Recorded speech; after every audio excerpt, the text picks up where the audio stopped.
You are listening to Spaceboy Universe on the SBU network. Explore the universe with Spaceboy and Sir Lana.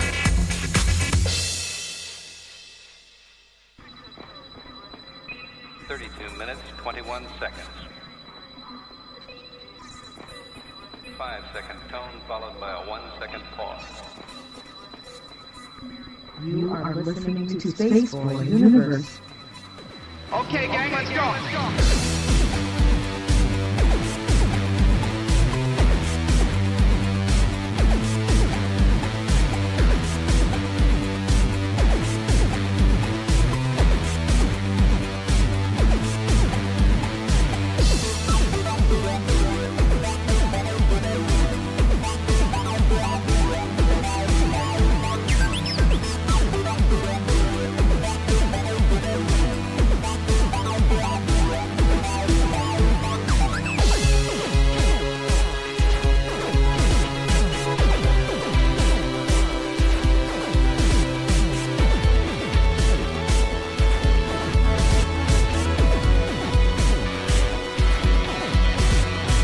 From the space city called Houston, Texas, welcome to Spaceboy Universe, featuring Spaceboy and the lovely Sir Lana. So strap in and prepare for launch sequence.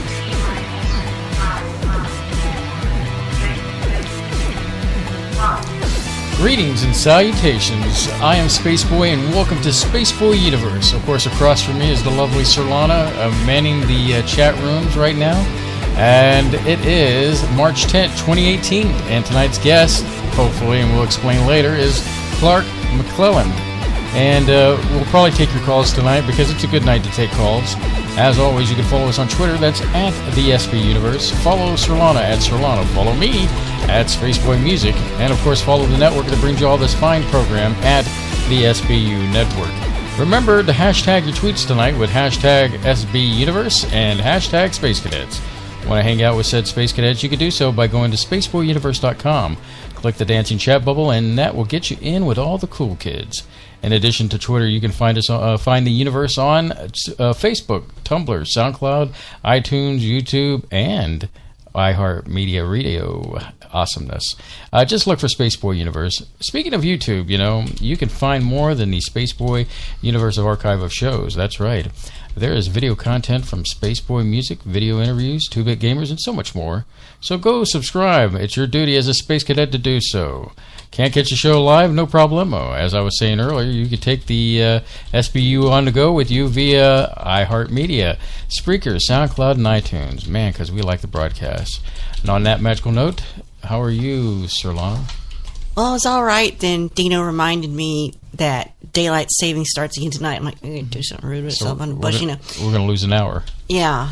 Arizona, I don't know. I know there's another state that does this, but Arizona doesn't do the daylight savings time stuff. And very sensible. Kudos to y'all. Because I suspect they're on daylight savings time, but they don't ever leave it. I suspect. I don't know. They just set it to one time. Well, I mean, that's all that matters is to set it for one time, Yeah.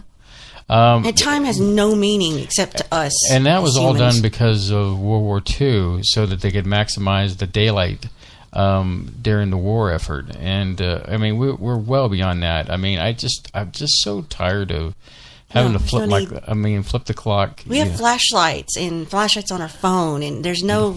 And don't Space Boy, but you know that's only 2 times a year you have to do that, and that's the perfect time to change your batteries in your smoke detectors. Who are you talking to? I'm just acting like somebody was going to tell me, like, well, that's the perfect time to change your batteries. You're not mocking me. No, I'm not. Yours is a much different voice. Let's just. We had a decent-ish day. Let's not ruin it. Oh my goodness! So considering we had taxes done. Money. We're getting a little change back. Well, at least we don't owe. That's. I mean, the cool thing is it'll contribute to our Comic Palooza, which we have not talked about. Yes, because you just told me Friday. I just told you Friday that we've been accepted. Finally, got an exception. You've been accepted on to come to Comic Palooza and be a part of the big. Well, after you registered, so it's kind of like you're approved. So we're heading to Comic We Palooza. are going to Comic Palooza 2018. Yes. Downtown Houston. May 24th through Labor Day, No, not Labor Day. It's Memorial Day. Oh, Memorial Day. I'm sorry, I got my days. But, I don't get many days off. That's so. the 25th through the 27th, right? Yes. And I'm going to apologize in advance. I have some kind of weird burping thing going on, and I just, I think I melted the paint off of a car that I was standing next to today, and it's pretty atrocious. So I apologize. I don't mind telling the story real quick. There we are. Bless your heart. I mean, we're at the tax place, and I've told Solana, I've been like, my whole system feels out of whack, and part of it is because I take some insulin for my diabetes, and I've had to increase it a little bit. Doctors, prescription, yada yada yada. But so it's left me a little bit irpy, and I think that's the side effect is to make me less hungry in a way, I guess. But the side effect it has is it really messes with the old digestive system. And so Solana is like looking at me, and all of a sudden she says it was like thunder rolling in off of a lake. And it sounded like there was a storm in your stomach. Like you said, rolling thunder and lightning. Yeah, so... And I'm trying not to laugh. Yeah, I appreciate while that. we're at the tax place, because it's happening in the tax offices while the guy's doing our tax. He's not looking at us, and I'm sitting there trying, like my eyes are burning. I'm trying so hard not to. And then what was it before we get there? It was after. Okay, so we get in the car, right? And to head back home. I think we had. Yeah, we did head home. Yeah, we did. And then all of a sudden, I told her, I said, I'm having these weird burps, and they just don't taste right. And the next thing I know is, He tells me everything. By the way, I turned to the left, trying to, shield her from this burp, but somehow it filled the whole car, and she the window down. Silently rolled the window down, and I was like, okay, all right, so there you go, a little TMI, I guess, the beginning of our program. I know it's a little much, but I just went to the Comic Palooza site for the first time since we're going. Otherwise, if we weren't going, I wasn't even going to look at it, mention it, talk about it. I was going to bury it deep in your sorrow cup. Yeah, George Lowe is going to be here. You know who he is? He's the voice of Space Ghost, Ghost Coast to Coast, cool. The League. I think maybe even Harvey Birdman. So voice actor. Well, that's going to be cool to see him. Patrick Warburton's coming back. Yeah. He was here last year. J.J. Walker is going to be there. I don't know why. I mean, why not? Edward James Olmos, Joe Manganiello. Oh, cool. Michael Emerson, I don't know who that is. Orlando Jones. Yes, famous for Futurama, Hermes, also on Mad TV. And some other people I don't... David Faustino from Married with Children. I don't know why he's here. Now, you know what I've heard? No, I guess I saw something with Manu Intiraymi, but he wasn't coming to this convention. Mm-hmm. He was going to that other convention. That has been renamed. That shall not speak its name. Yes, exactly.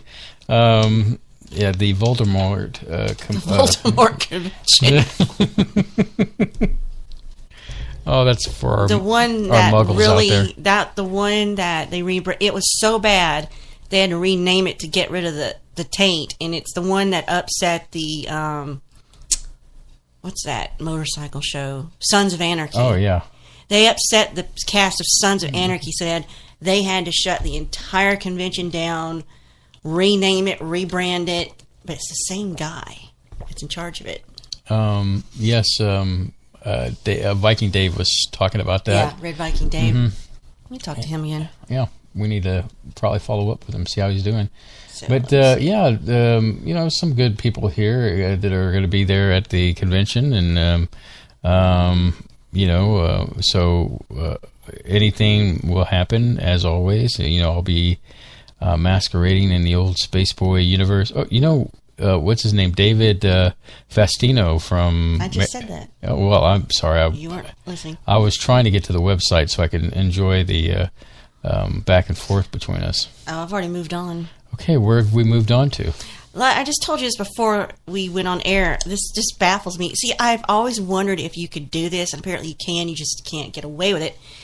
The FCC says a space startup company launched 4 tiny satellites into orbit without permission. So I'd asked you sometime previously, like, can you just launch anything you want from your backyard into space? And you're like, well, you can, but you have to get permission with the FCC. Yeah, but they're going to find out, and they're going to come get you. Well, you think about this. If any Tom, Dick, and Harry could stick something up in space, and pardon the pun here, but, then, you're just asking for something to be, like a satellite or even our space station. To be bombarded with... Because you don't know the flight paths of things and orbits, right? It's congested as it is right now up in space. Unless they do. Well, they said this was a space startup from Silicon Valley, launched 4 of its first prototype communication satellites. So that doesn't sound tiny to me, on top of an Indian rocket. FCC says the company did not have authorization to send up those spacecraft from the U.S. government. So this is the first time a private U.S. company launched something into orbit without telling anybody. So let me get this straight. They launched it with an Indian company outside of the United States? That's what I'm guessing. Let's see. The 4 satellites belong to a fledgling company called Swarm Technologies. That doesn't sound comforting at all. Mm-hmm. It was started by former Google and NASA JPL engineer Sarah Spangelo in 2016. The probes, dubbed Space Bees 1, 2, 3, and 4, are meant to test out Swarm's idea for a space-based Internet of Things network, whatever that means. So they launched on January 12th from India's space agency. And the India Space Agency didn't name the operator of the 4 satellites. So whenever U.S. commercial companies want to send a satellite in orbit, they have to apply with a license with the Federal Communications Commission to get access to the radio frequencies needed to communicate with the satellite. Same goes for international companies hoping to do business in space. They did initially seek government approval. However, they got denied, according to our good friend Anthony Serafini. But denial revolved around the size of the satellites. I guess they were too small, maybe. Than the standard CubeSat, which is about 4 inches in all 3 dimensions. The FCC was concerned these satellites would be too hard to track because they're too small from ground-based radar. So the whole thing's kind of squirrely. Here's my thing that I would probably question is that if a company launches whatever outside the United States using like an Indian company, for example, then really it's kind of, they can't say jack smack about it. You know what I'm saying about it? I mean, it'd be different if it's here in the United States, They proposed adding additional tech to their satellites to make them easier to track, but the FCC didn't approve that either. Now, FCC wants to look into the situation. They told Swarm Technologies the department is putting Swarm's application up for a follow-up mission on hold, so they're gonna punish them.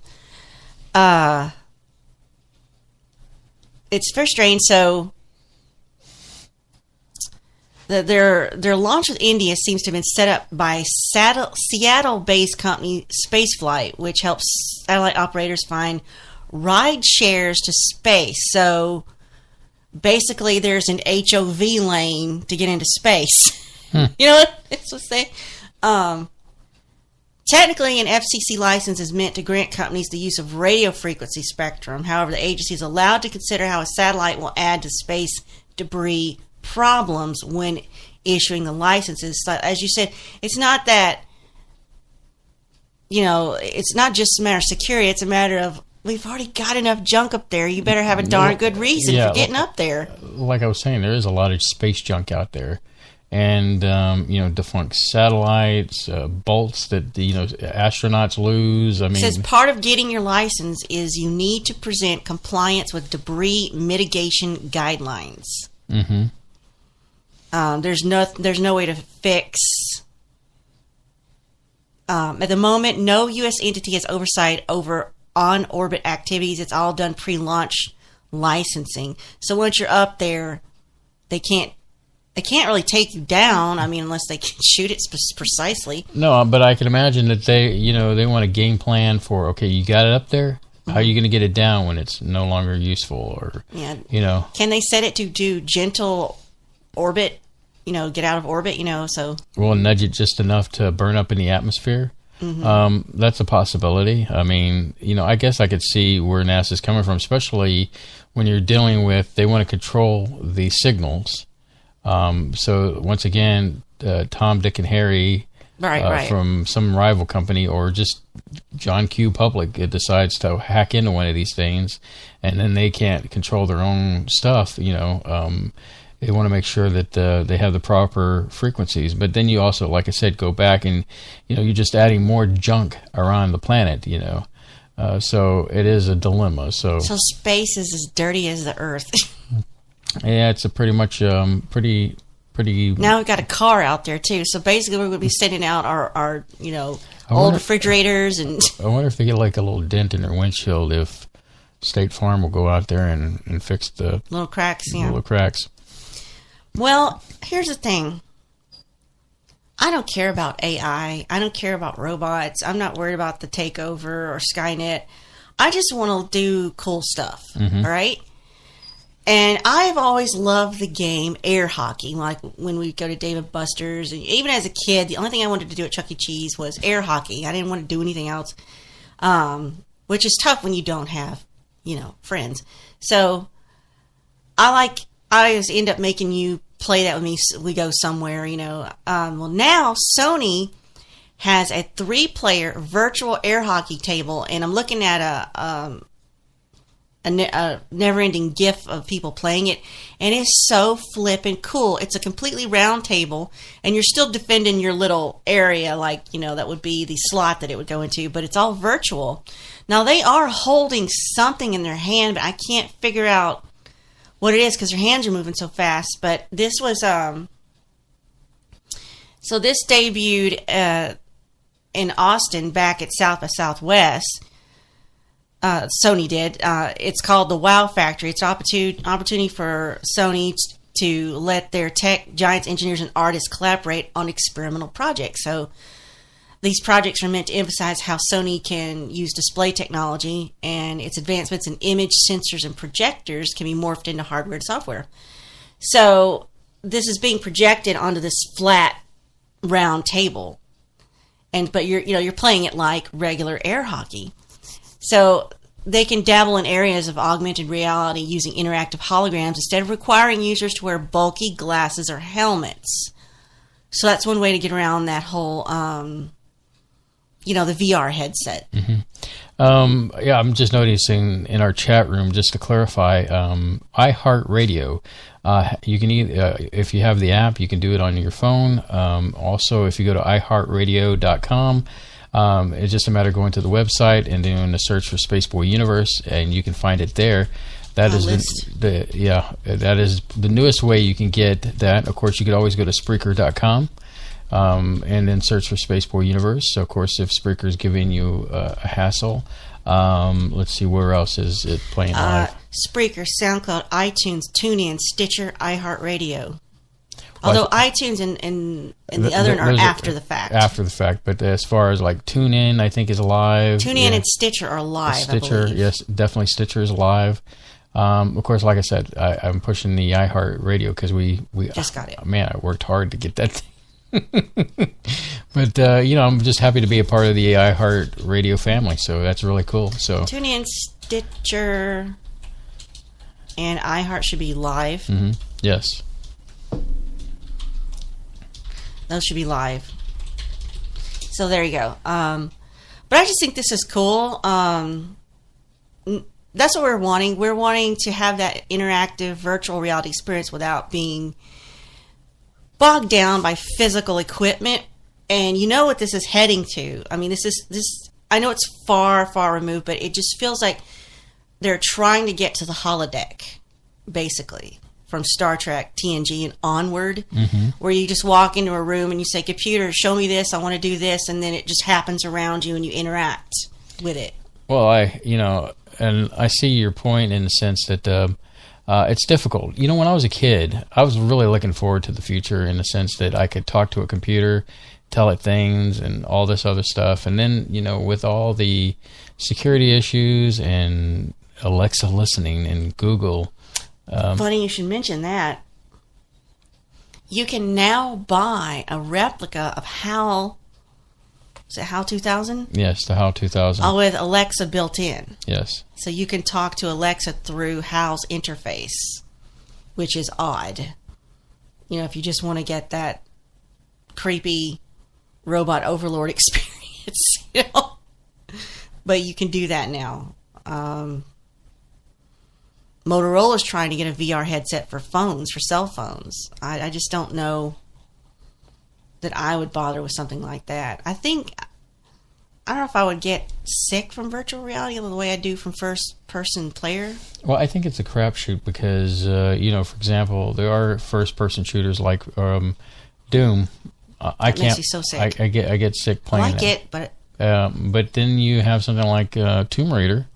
I have no problem with that. I never played it. So, yeah, HAL 9000 is it's a replica of the little weird eye thing from the red movie thing. 2001: Space Odyssey. Yes. It's a prop. It looks like a prop from the computer. It does say it says some things from the movie, like for example, you say, "Open the pod bay doors, Hal," and it'll say, "I can't do that, Dave." Well, people who made the prop obtained the license from Warner Bros. To create the exact replica of the computer, the prop, and so they designed it to be interactive using Amazon's Alexa. So the Amazon Echo technology will control your home using a Fire HD tablet as its base, along with additional lights, microphone, speakers, and its own software. So it's a static prop. It's interactive. And an interactive computer, which is planned to run off a Raspberry Pi with an LCD screen. And they then realized they could accomplish that same thing with a Fire tablet. So I don't know if this is going to be on sale yet or what. It looks really cool. It's a replica. It's a prop replica, but it really does act as your assistant. So it's kind of cool. Mm-hmm. Yeah, I'd buy that for $1. If they were selling it for $1. Something you posted on your wall that really makes me kind of sad and nostalgic. First off, I'm really excited to hear that you looked at my wall because usually it's like I ignore you so hard. You do. You know. I feel like as time goes on, and you know, you just don't. It's always surprising when you've stumbled across something I've done. Well, I've seen this before. I saw it before you posted it because it's an ongoing downfall. You know, we're seeing more and more brick and mortar stores closing, and not every store that closes is to be laid at the feet of Amazon, although a lot of it could be. But stores that we're talking about, Toys R Us, you know, an icon in that type of retail shopping for toys. Well, they filed for bankruptcy back in September on the 19th. But they said it's not. Don't blame places like Amazon. You can start all the way back with Walmart and Target, which has the same toys at lower prices. So that made Toys R Us no longer unique when those started, you know, beefing up their toy section. So he says what really went wrong with Toys R Us ultimately is that their rivals were selling closer to major highways, near malls. And the rivals had the same toys that were cheaper. Toys R Us didn't do much to differentiate themselves from their department store rivals. This article mentions, you know, local toy stores that are hobby and toys. They'll do gaming events, tournaments, learn to play classes, demonstrations, children's games. You know, they'll do interactive community stuff. Trains, of course, clubs that meet, you know, about hobbyists, you know. So, you know, story times, holidays, barbecues, you know, little festivals. But they, you know, didn't have a customer first attitude. So what went wrong is that I guess they just had a business model and stuck with it and didn't change it. Mm-hmm. We see And that we see that so many times here. failed. You know, like for example, Kmart. You know, back in the heyday, Kmart was like the place to go. I mean, famous for their blue light special and just various things. You know, I remember wanting to go to Kmart, and what happened is that with them, I believe they remained, hey, like, we're the big cheese, and why should we change? Why should we grow and expand? And it hurt them in the long end. Well, and that's why you're seeing a lot of this with these box stores. I don't know that they're going to go away. Here's what the CEO said. After the bankruptcy filing, he says they're going to change some of their stores. So once he gets these initiatives going, Toys R Us will be interactive spaces with rooms to use for parties, live product demos put on by trained employees, and they'll give their employees freedom to remove product from boxes and let kids play with the latest toys. Interesting. That's the model that they would have worked all along had they been doing it. It's a game that Target, Walmart aren't playing and unlikely to do because they won't employ enough people and pay them a decent wage, for one thing. And, of course, Amazon can't do this unless Amazon buys Best Buy and turns it into their actual showcase floor. Yeah. Hey, what does this look like? I don't know. Let's go down to Best Buy before we buy it off of Amazon. Bankruptcy might clear some of their debt, shed some of their leases, but it has to completely change so it doesn't absolutely fade away. So it looks like they're going to try to reconfigure their business model. Maybe they're not going to try to fade away. I guess it's only time will tell, huh? Yeah, only time will tell. Well, you know, I don't feel bad in the sense for some of these companies that are, you know, fading away. One, it's like Walmart. You know, I think they've reached a point of saturation where they just they're tired and fatigued, and they lost their way. I've often told you that you know, when Sam Walton passed away, they became less of a relationship with the company, you know, and more like a business.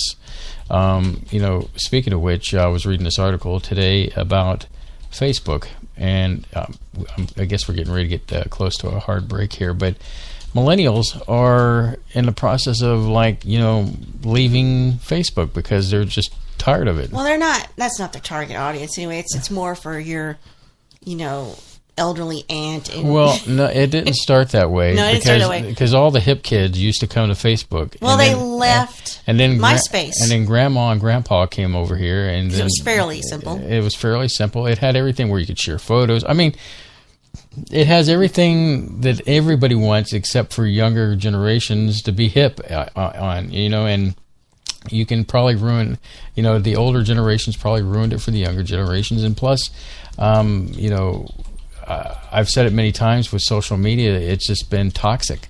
You know, I just read today someone that we know fairly close to the show is going to take a month off of Facebook. Well, I don't know the story behind that. The thing is, if you allow stuff to get to you, that's why I don't bother putting a personal opinion out there, even if that opinion's not particularly volatile or negative. I just I don't want to invite anything that I have to monitor or police or control of or go through and start saying. The only thing that ever happened to me is I had a stalker and I had to warn everybody on my Facebook list, don't talk to this person, don't talk to this person, don't talk to this person. And then, but that wasn't my fault. Well, it was my fault for being nice to a person that turned it up to be a lunatic. So, but that's hopefully long gone. And if she's listening, I'm sorry, but I don't want anything to do with you ever again because you freak me out. Anyway, so I know some people think it's a place to have a voice and be heard, but unfortunately, people's brains are not always mature. There's no emotional maturity anymore. You could be 65 years old and still have the emotional maturity of a 12-year-old boy. I agree with you, Sir Lonnie, and we covered a lot of this last week. And I won't get into it anymore. We don't want to seem like we're preaching or anything. We're just acknowledging what's out there and why Facebook seems to be going down the drain, so to speak. It's but not necessarily Facebook, it's the people on it. well, it is on Facebook. But anyway, we're up against the break, and so as always, let's take our break.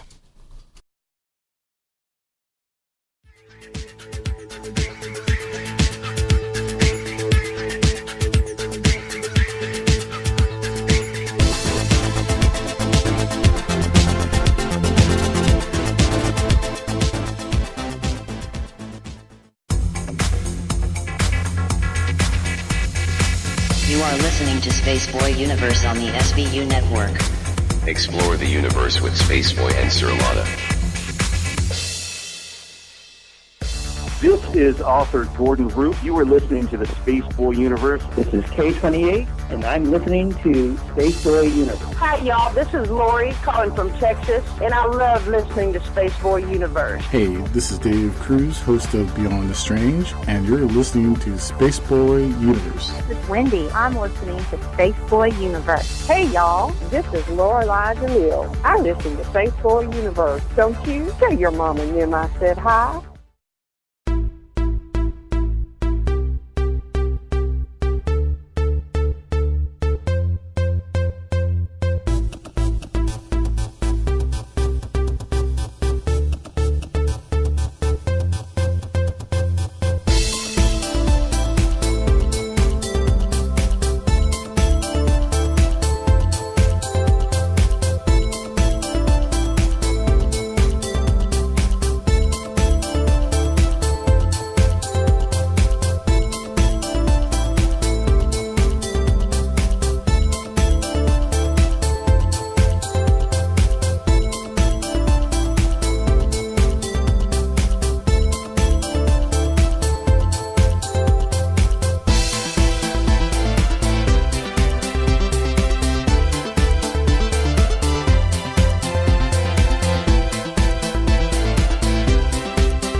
right, I am Spaceboy. Across from me is the lovely Serlana, and just to let you know, our guest tonight, clark-c-mcclelland, or McClelland. Am I saying it correct? Thank you.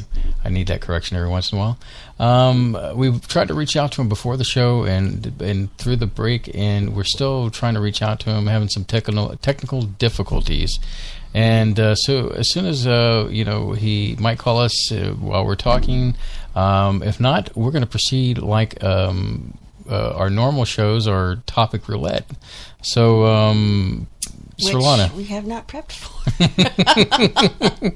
But we could open the can of worms tonight about the. What are your thoughts about the secret space program? Is there one? Is there one, or is there not one? I think here's what I think. I think we have a legit space program, or we have had one. Mm-hmm. And while we were kind of minding our own business, maybe somebody else noticed, and maybe they pulled a Vulcan thing on us. Where like, oh, so you're in space now? Mm-hmm. Let's come see what you knuckle dragging monkeys are doing. And delay us getting into space, or just it's like, oh, well, we noticed you, so you've advanced to this point. Well, we better see what y'all are up to, so because that's what happened in the Trek universe. We got warp, and then that brought us to someone's attention. When we had first contact, I see now it's devolving into Star Trek. We had first contact with the Vulcans, and because we got warp. The Vulcans limited us as far as our progress. Y'all are too stupid to be in space. We need to watch over you. That's basically what they said. And what's really interesting about those early years dealing with the Vulcans is the Vulcans were kind of like they were spying on people, and they're a-holes. A little bit. They weren't. Eventually, the Vulcans that we come to love, they were really, whether it be devious. Yeah. So eventually, it took us to But in all fairness, if it wasn't for them, we probably could have been wiped out in our early days of the with the Trek because.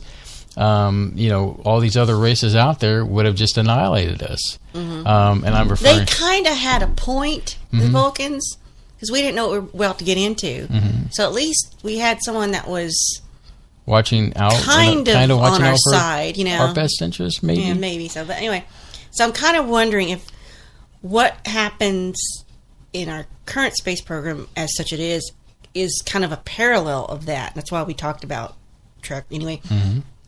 But I'm kind of disappointed overall with what we do have, the transparent space program, because it seems like it's dead or dying or it's about to go. One, we don't have enough spacesuits. We don't have enough astronaut suits to keep going. I think, maybe I've got this wrong, but I think they are shutting down the ISS at some point. Yes.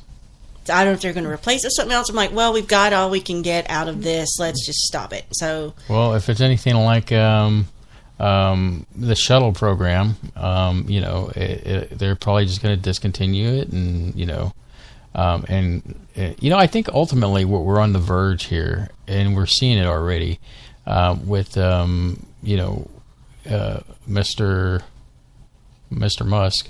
Is that the commercialization of... Sounds like a cartoon, Mr. Musk. The commercialization of space. Yes. To go out and to explore the frontier. That's going to be the only thing that saves it, maybe, is privatization of space. Because let's face it, the government in general, as we see, doesn't really fund NASA very well. Considering all the money that the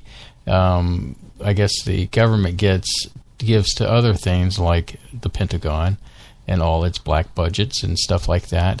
The NASA budget is very nominal for what they do and what they can do. I mean, it's impressive with what they do, but it leads you to believe that if there's something beyond there, out there, they would seem to be focusing their money on the other thing, while NASA is just a front for the rest of us to believe that, hey, this is all we're capable of doing. Well, there is a site called secretspaceprogram.org, if you're familiar with that. I don't know about anything about it. They have conferences. Oh, looks like they haven't done anything in a while. Look at that. GeoCities? No, it's not GeoCities. I referenced that from an old 90s HTML place. Hey, I had GeoCities. I was there. I had GeoCities in my HTML for Idiots book open in my lap, learning how to actually create websites from scratch, hand coding, using only Notepad. So, whistleblower reveals multiple secret space programs concerned about new alien visitors. So, there's a lot of so-called whistleblowers out there who've come forward. I'm kind of more inclined to maybe believe more toward John DeSouza. I like his explanation of, if we're living in a multi-layered universe with multi-layers, what if these things touch each other? What if other entities or beings in these verses have the power, technology, or ability to move through them? And I was kind of saying maybe bleed through, where they touch and they come back, and And I think that's a very interesting idea in the sense that you could have these things bleeding over from different universes, and that's what could explain a lot of things like Ghost. Paranormal stuff, and I would say to even reach out, because when we were reading the book Skinwalker Ranch, which reminds me of the Bigfoot-like creatures that they saw going through portals, makes me wonder, of going back and forth between different universes, possibly. That was such a thick book. I could probably go back and read that all again, and I'd probably find more that I didn't remember or get from the first reading. Because it's been a while. George Knapp, and I can't remember the other gentleman he wrote with. Yeah, I know. There's another guy. He's a co-author. Very interesting book, and I highly recommend it. About the Skinwalker Ranch, I think that the one where the guy, he had his dogs with him, and they ran off and to chase whatever that was out there, and then all of a sudden you heard the dogs kind of yelp in pain, and the next thing you know, he goes and he finds where the dogs went, and there's nothing but totally, we did a show on this because it was that story, the whole Skinwalker story, reads along the levels of a Lovecraft story. It's it gives you the heebie-jeebies. You don't feel good at all. Now, had you ever watched the remake, reboot, AU, whatever, of Battlestar Galactica? Oh, yeah. I binge-watched it recently. Well, I'm looking at this. There's this supposedly whistleblower going by, some name here. He said, this whistleblower says, artificial intelligence has been developed by multiple extraterrestrial civilizations that have created synthetic AI humanoids only to have them turn against their creators in a manner similar to what was depicted in the remake of the TV show Battlestar Galactica. Consequently, all secret space programs have created security procedures to identify visuals displaying evidence of AI influence. Interesting. I have never seen the remake.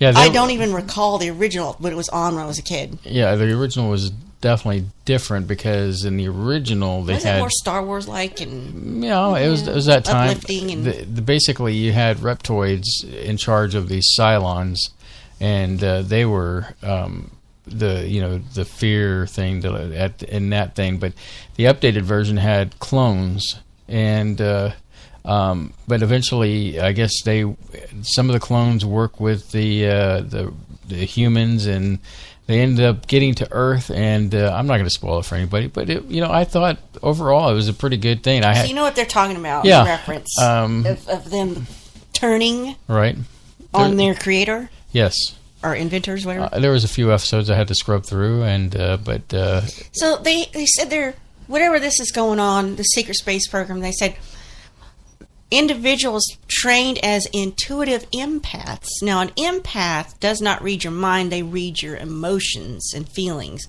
They're empathic, which comes from the word empathy. Empaths were employed to identify AI influence as well as any form of deception. Since we're on the subject matter, Weird. You know what it reminds me of is Alien Covenant and an Alien... In what way? Well, David, talking about David. Oh, yeah, duplicitous David. Because they gave David such human-like qualities, And he's bad news. And of course, the next, I guess, series in the artificial life, they made him less to where not to be able to create. They took the ability to create away from the next model after David. And I guess there was something I read about. What's the other guy's name? Walter. Okay. Yeah. And so I remember something about being able to take the ability from their creations, referring to the engineers, so they couldn't create, so that they could ultimately destroy the creator. So you're saying there's some higher philosophical message about the engineers engineering us, and then us making the synthetic. David, creating, saying, they knew we were going to screw things up.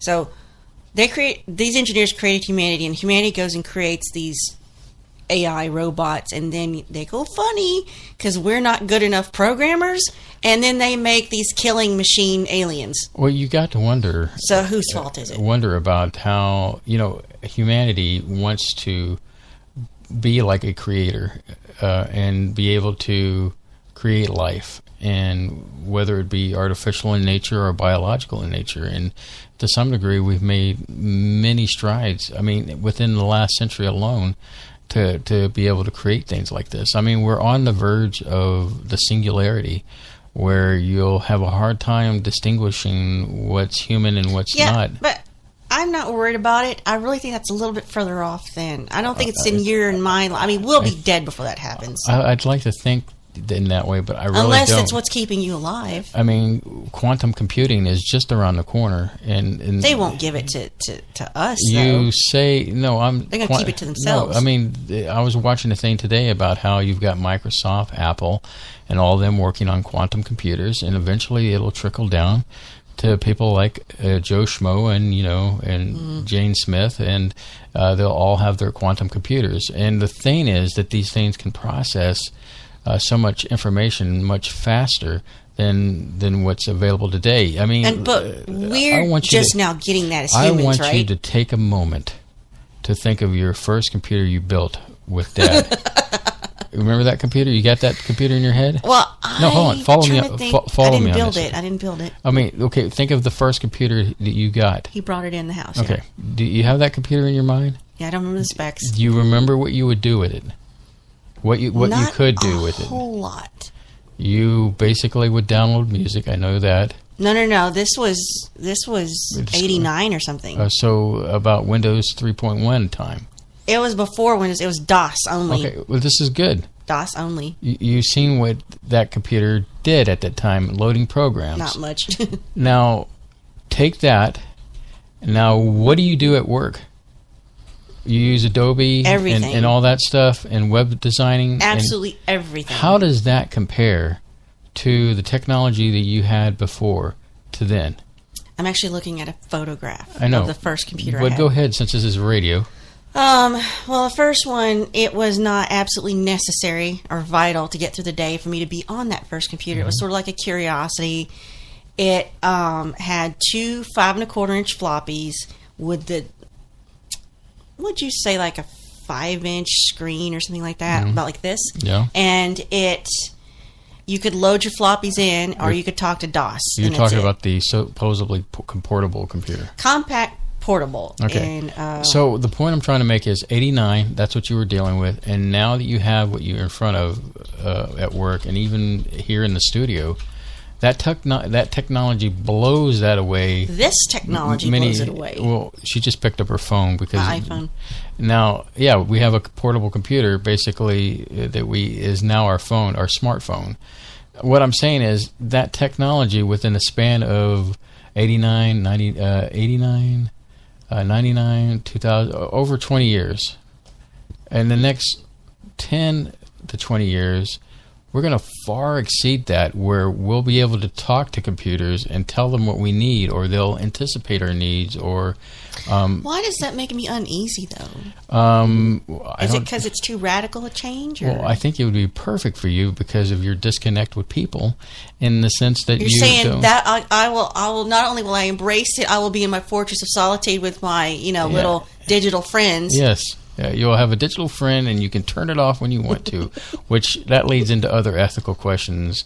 When you have something such advanced as the technology that's coming down the pipe, is it ethically in your nature to turn it off and feel good about it?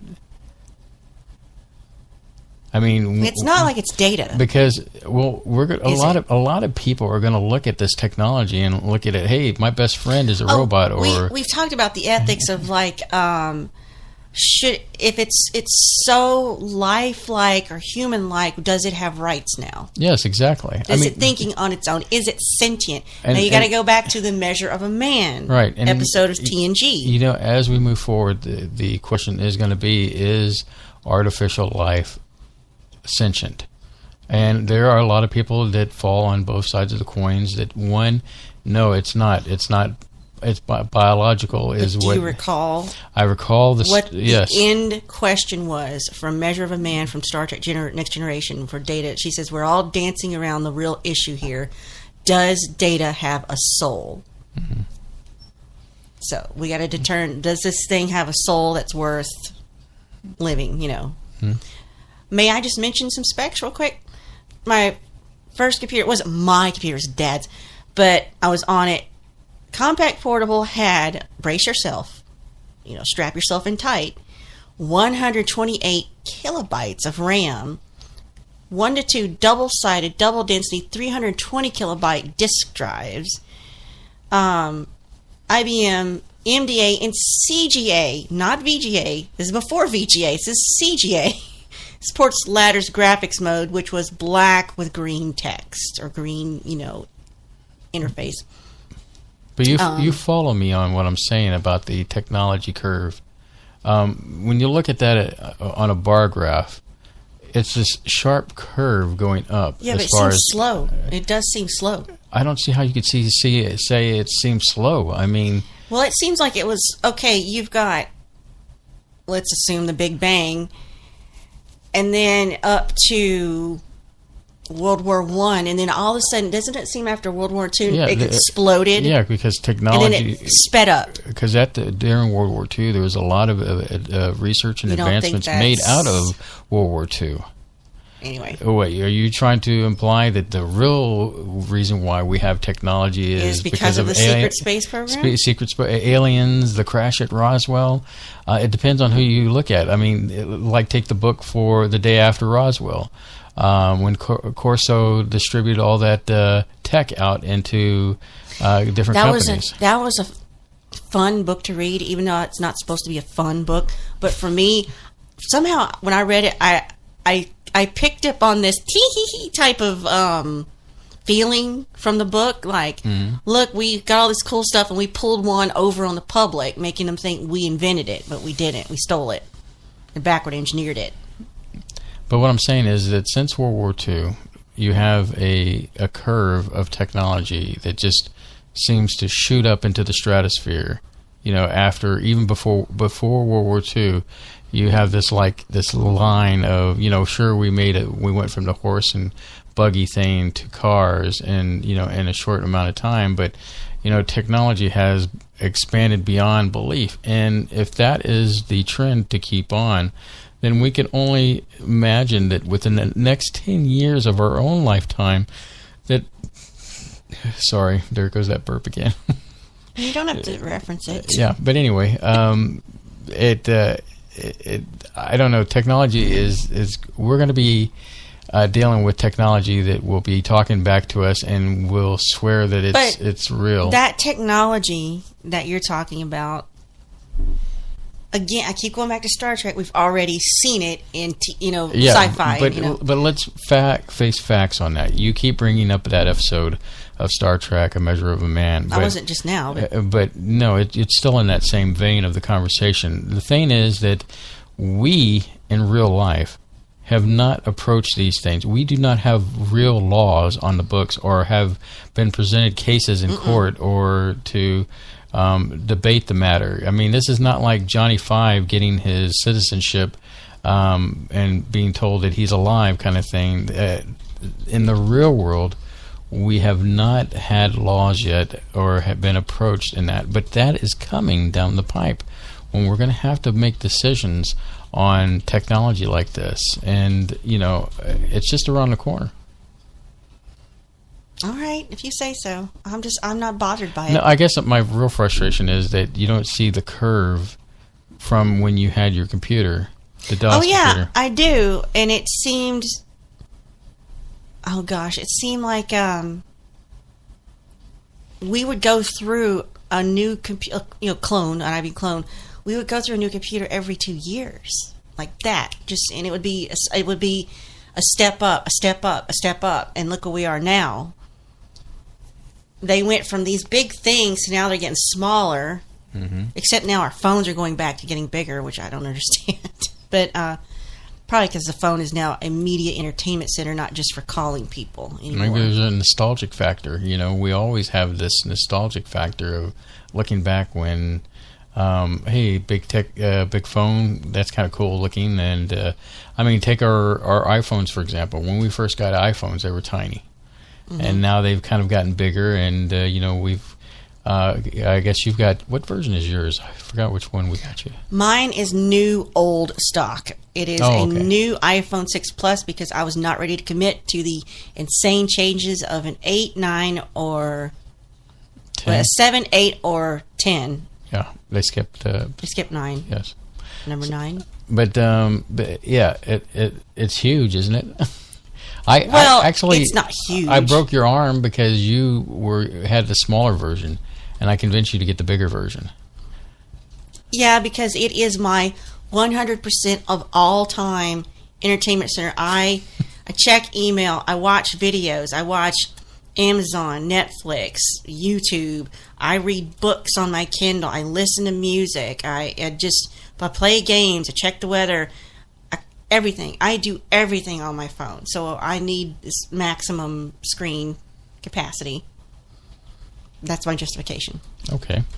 So it's kind of a nostalgic factor with some people wanting, technology that looks a little old.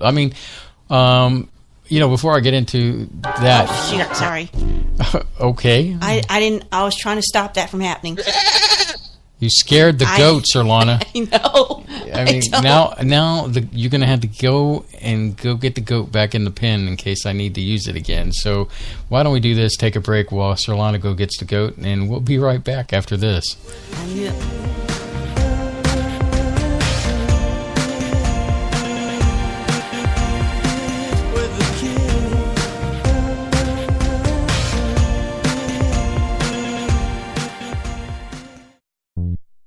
Hey, Sirlana! What? If Spaceboy Universe was cheese, would you eat it? Come on now, it's a simple question. Maybe?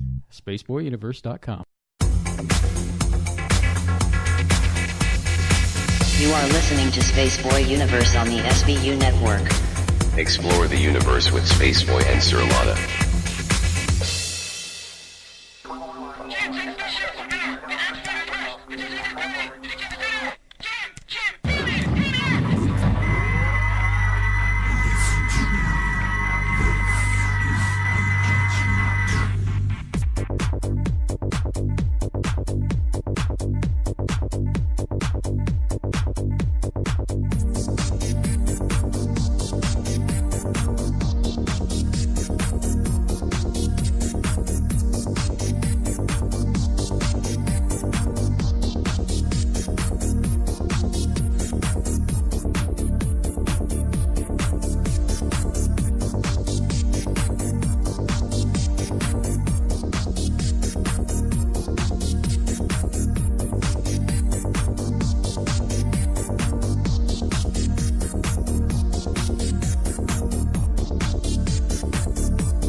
All right, we're back, and Space Cadets, I have some homework for you to do.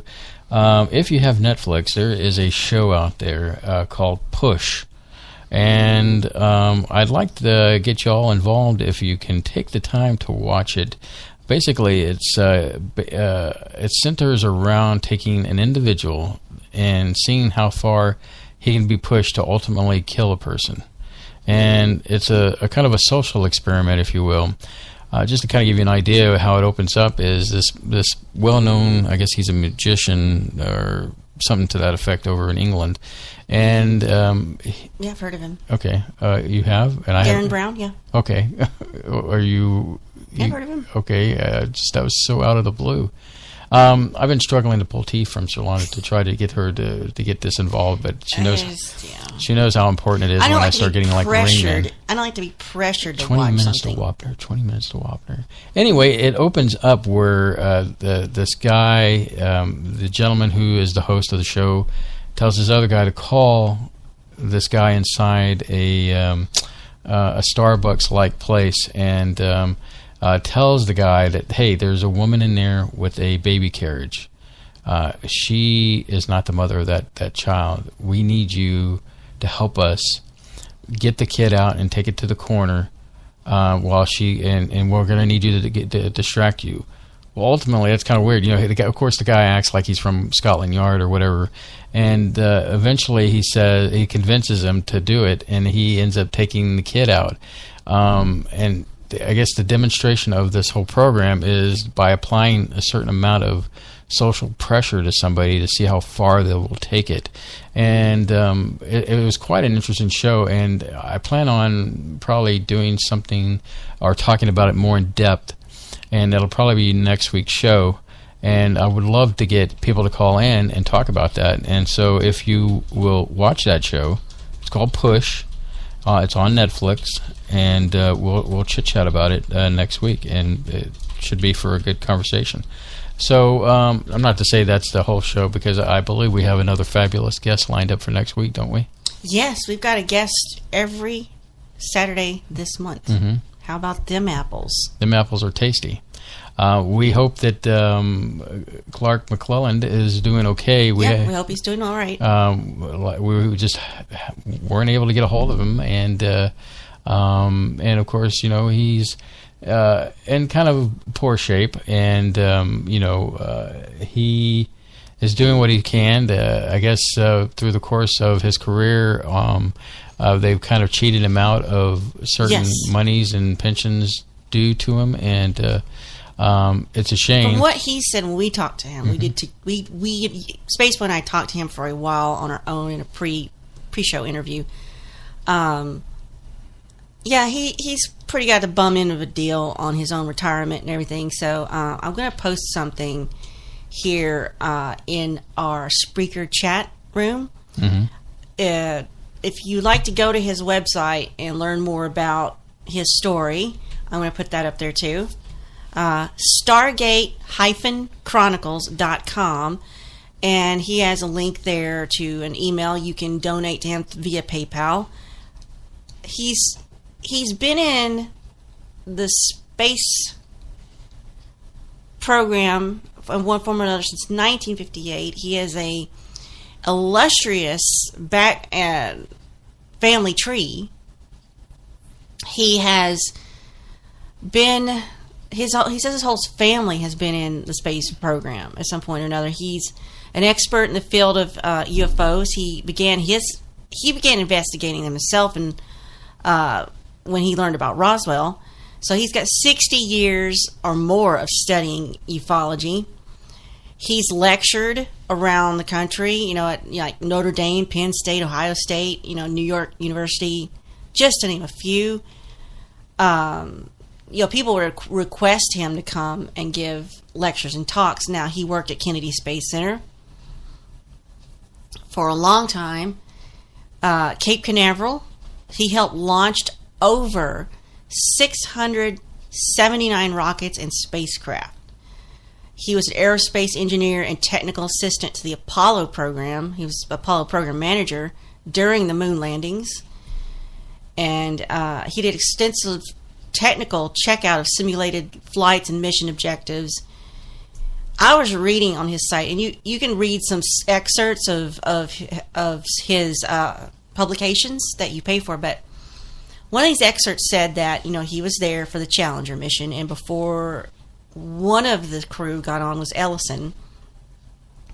Ellison told McClelland that when he was doing his specialized training in the Air Force, that during their training they were shown this video, or like from a projector or whatever, and in this training video they showed them the crashed, retrieved bodies from Roswell.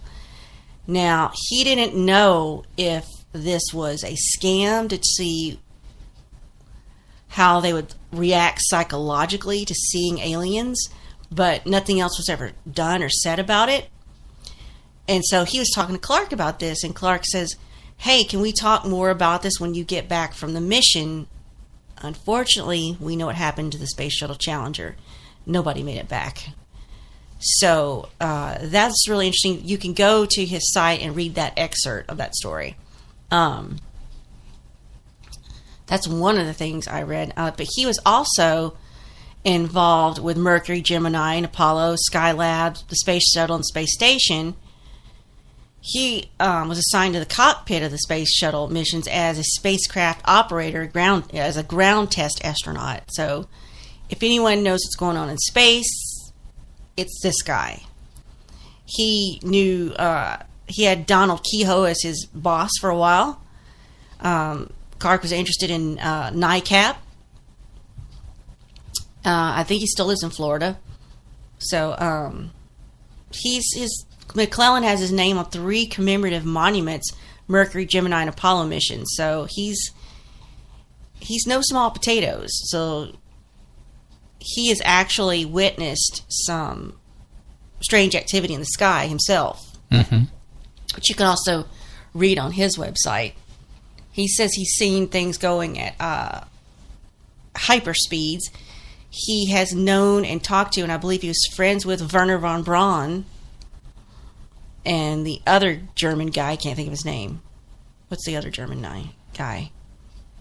I can't remember. That they brought over. I can't remember off the top of my head. I can't either. You broken my brain with the first guy. I'm sorry. I didn't break your little brain. What? Anyway, so he's got some interesting information, and you can buy his publications off of his website. There's one that looks really interesting, A Cosmic Genius Above All Others, Tesla. I might see if we could purchase that one. But here's the thing about the cool thing about it is you can actually purchase individual chapters. You don't have to get the whole publication. So I think that's really, really interesting. Yeah, keep naming names. I'll see if I recognize it. People in chat. Anyway, so we're hoping we can reach out to him. We've left messages. It may be a thing where whenever we get a hold of him, we just start recording if he's up for it, and we just air that at a later date. Sorry, I hit my mic. I didn't mean to hit my mic. I know you want to go on to another topic. Did you have one? Or do you want me to just keep rambling? Or no, I'm struggling to go through my notes here for... and first off, I do apologize, Space Cadets. I'm a little under the weather. Whatever I'm going through right now it totally drained me for the past several days, and I feel bad about laughing at you now. Yeah, and then I have to deal with Solana laughing at me, and it's just her getting. I get the impression like it's just a matter of time before he's gone, and I won't have to do this program anymore. This is what I have to deal with, people. I'm in a weird giggly mood, and that's not normal for me, so I don't know what's going on with me. But the reality is I brought it on myself. I did. I brought it on myself. I roped her into this thing, and now I have to... people, you just don't know. I mean, it's a miracle we haven't divorced. over SBU sometimes. You know, sometimes it can get intense. So, but we won't get into that. But once we're here and we're on air, we do have such a good time. We do. We don't. The little petty things don't seem to matter. Excuse me. You're going to be all right? I'm going to cough for a second. Okay, there we go. So, but yeah, it is what it is. We continue. You know, we have a great track record here at Spaceboy Universe. We make it out here every Saturday night. I can only imagine that right now we would probably be in bed sleeping, and because we love the nightlife. But we have the nightlife of a 95-year-old couple living in a nursing home. That's what our nightlife is. Hey, Jello is tomorrow. You'd be in here anyway, probably like watching a movie or working on music, and I would just be in bed reading, which is not a terrible thing. But that's what we'd be doing if we weren't doing this show. Maybe there's more value in the other than this. I don't know. Nothing? Nothing. I've got nothing. And other than if people want to call in, 713-701-5214. Like I said, we apologize. This might be a lame show, but at least we're live and we're willing to cut our teeth on this one. Hey, so InfoWars? Yes, with Alex Jones. Yes. Which I don't really. Apparently, InfoWars is now being sued by creator of Pepe the Frog. Really? Of all things, what do you got on that? Okay, this is so silly. It does sound silly. If you don't know Pepe the Frog, it's just a strange little drawing of a frog head. It's an internet meme. It's been around a while. It's probably, if you trace most things back, most things go back to 4chan, and if you don't know what that is, go look that up. Can't even begin to explain what that is. So anyway, InfoWars is selling a poster that has Pepe grouped together with President Donald Trump, Milo Yiannopoulos, and Kellyanne Conway, and others. I'm assuming you know who these people are. Yeah, and I'm not going to get into it. Fury is the cartoonist who created Pepe the Frog. I'm sorry, I don't know why. This is a Pepe the Frog meme is suing conspiracy theorist website InfoWars over the MAGA posters the site is selling depicting the frog. He filed this suit in Los Angeles and claims the website used the image of Pepe on the poster without permission. He didn't authorize it. He does not approve. And he wants them to... Make America Great Again is MAGA. Oh, I'm so stupid. He's seeking monetary damages, an injunction against InfoWars from selling the products with Pepe's image. And the poster features Pepe grouped together with Trump and those other people I mentioned. Of course, Alex Jones himself. They're selling this poster at a ludicrous $29.95 with a note that says the site will be forced to take it down forever in an apparent effort to goose sales in response to the lawsuit. So I guess maybe they're saying get it now before we lose the lawsuit. He has been hit left and right a lot lately, and especially like from YouTube. I'm looking at the poster now. Is it that ridiculous? It's weird. It looks all kind of serious, like a graphic novel, like serious kind of style. How can you be and it's serious just people with Pepe on there? Well, no, it's people, and it looks like it's almost serious, but then there's suddenly there's Pepe. It's like, what the heck is that all about? I'm gonna put this in. Yes, thank you. Chat. So you can look at it. I'd be kind of curious to see it myself. And let's see here. The only reason I know who Pepe the Frog is because I've been on the internet a long time. Well, we've done the Miracle Mile when it comes to YouTube, and so. Speaking of YouTube, the ongoing saga of the YouTube adpocalypse continues. So. Because he's the most subscribed channel, we do keep up with PewDiePie, whether you love him, you hate him, or you don't even know him. The reason we keep an eye on him is because he went through the whole stink of the adpocalypse and it has not hurt him at all. Really.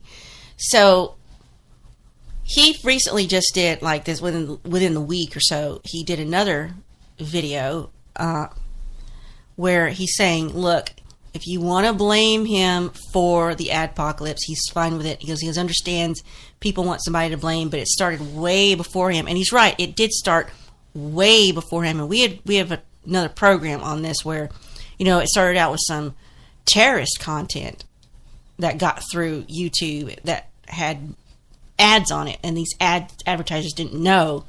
Then Pepsi had their terrible ad with Kendall Jenner. It was in terrible taste. And of course, that Pepsi as an advertiser got embarrassed, and then the other people pulled and disassociated from it.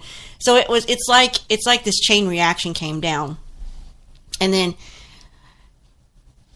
PewDiePie does what he does. He does three things. Mm-hmm. He does one thing, and then he does the second thing twice. The two separate, and somehow, he lost some things, but he didn't lose his subscribers. He actually gained probably 10 million more between the first incident and the third incident, honestly.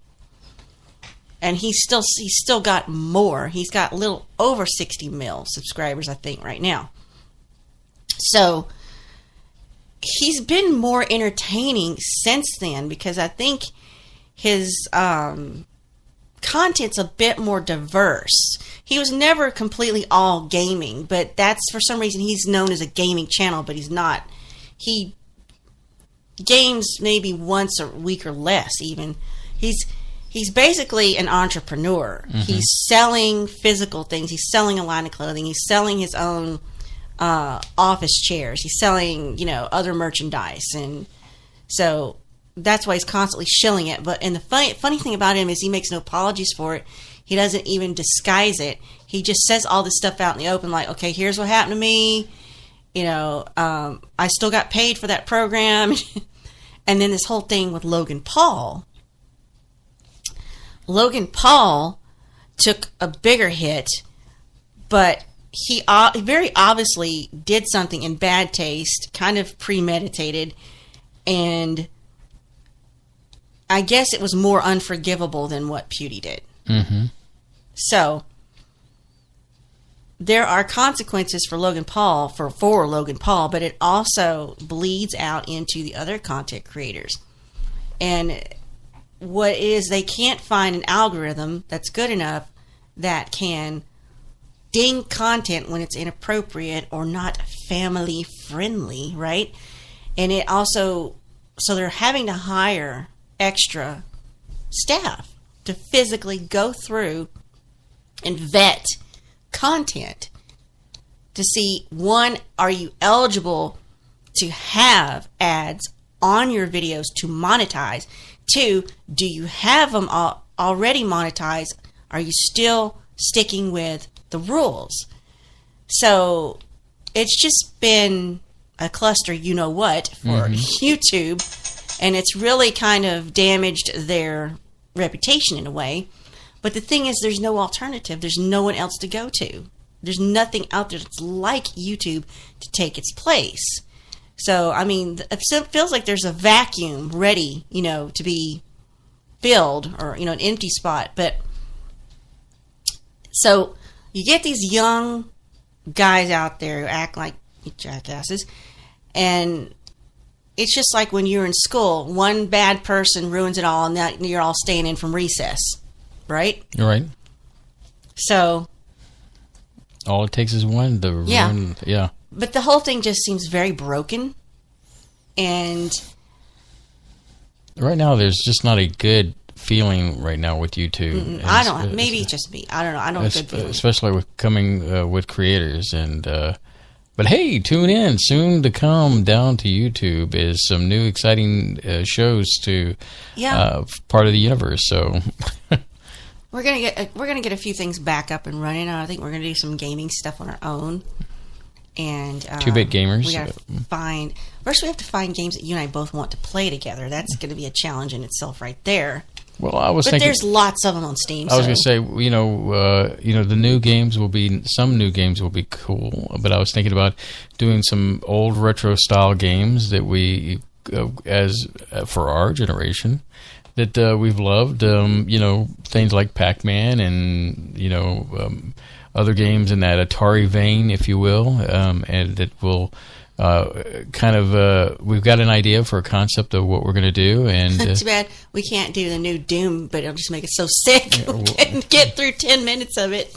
But it's everything you've come to love about the universe here, except we'll be doing games and talking about. In a few months, maybe we'll have some videos for you and interviews from Comic Palooza. Oh yeah, it's lots of stuff coming down the pipe, and Sirlana and I will shift gears and go into video mode, and we'll have lots of groovy content. Some videos. We haven't done any videos. We haven't done a music video in 800 years, and we have better equipment now than we used to.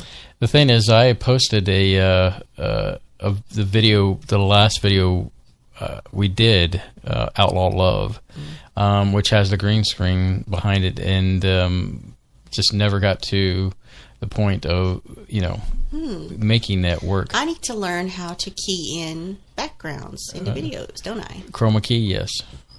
So I could do that. So little nuggets like that, we're working on, and we got our taxes done today. Yeah, as we said at the beginning of the show. My only problem with that is I really don't think there's any reason that should have taken 2 hours. Sure, taxes are a little bit more complicated, but they weren't that complicated because we had everything ready and organized. I just don't see why. I feel like an entire ice age went by while we were sitting there. It's like an epoch. I didn't think it was that complex. At least our 2018 taxes won't be as complex. Honestly, I was worried you were going to jump over the counter and click this. This is where you need to click. I can see it. I'm reading. It was making me crazy. Oh my gosh. I was like, click here. Now I'm going to click here. I'm like, I was about to lose it. And then you're over there imploding on yourself. So I was frustrated, and then I was trying not to laugh at you, and I kept going, do I need to get you some water? It just sounded terrible. Speaking of Patrick Spohr, he sends us emails all the time. He's recommending a movie called Brad Status, and it stars Ben Stiller in it. I've seen previews for this. This is on Amazon right now, and I think it's Amazon Prime, so it's a freebie as a part of your subscription, where he has a son and he's taking him to different colleges that he's going to possibly enroll in. It looks pretty good. It's more of a serious side of Ben Stiller, but he is a good actor. So definitely check that out. I agree with you, Patrick. That's one that's on my list. It's on my watch list. Let's see here. And then, of course, he was mentioning earlier Darren Brown, and yes. I posted a link in there. The most outrageous hypnotist reveals the truth about his secret powers and the stunt that nearly blew his mind. So I put a link in the chat room for that if you want to check that out too, Space Cadets. Very cool stuff from Patrick. And, of course, as always, Sirlana, if people want to check out Patrick, where do they go? Well, I'm so glad you asked. That would be, let's see, Patrick Spohr, and I will tell you right here. That is patrick-scott.blogspot.com. Or, here's what you can do.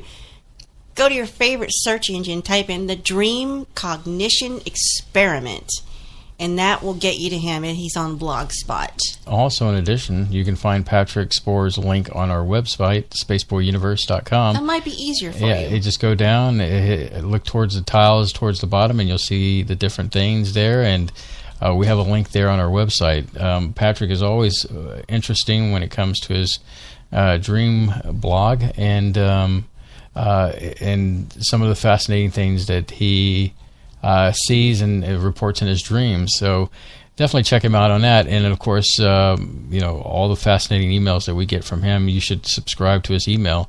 And he regularly puts things out that usually comes to fruition. So really cool stuff. So, Sirlana, we're close to the bottom of the hour. Let's see here. What do we got here? Say anything to me right now while I'm working on this? Oh, well, I'm looking at this day in history. Oh, okay. We'll have some history. So when we come back. So when we come back, we'll have some history news. That's always good. And hey, Sirlana, I appreciate you getting the goat back in. He is happy. He's gnawing on his hay log there, and just don't approach him too quick because he's one of those fading goats. Fainting goats. Fainting goats. I'm sorry. He just fades away. He just fades away. Fading goats. You're so funny. I know. I try, but usually you say I'm not. And it makes me sad, and I have to go to my sad place. So I am really trying to get this thing started here so we can get into our break. Oh, here we go. What's going on? It's just so many things. I gotta streamline this. Anyway, you're listening to Space Boy Universe. We'll be right back after this.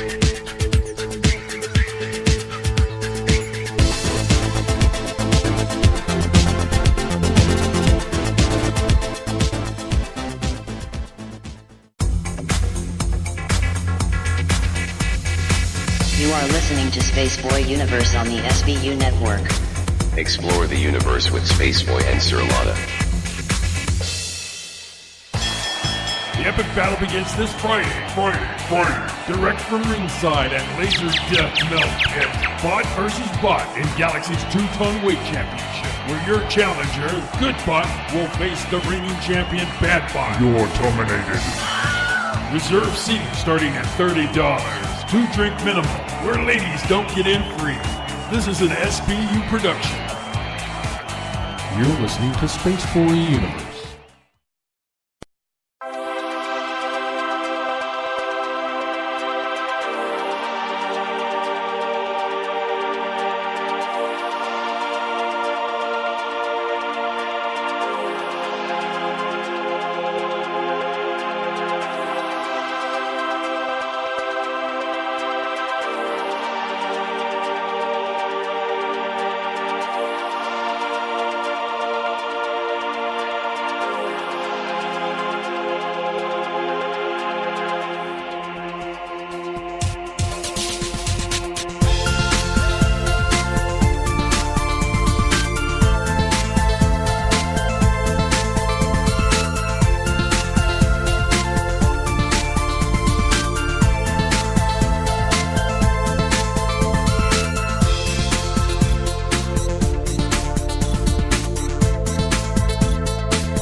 Boy and Sir Lana.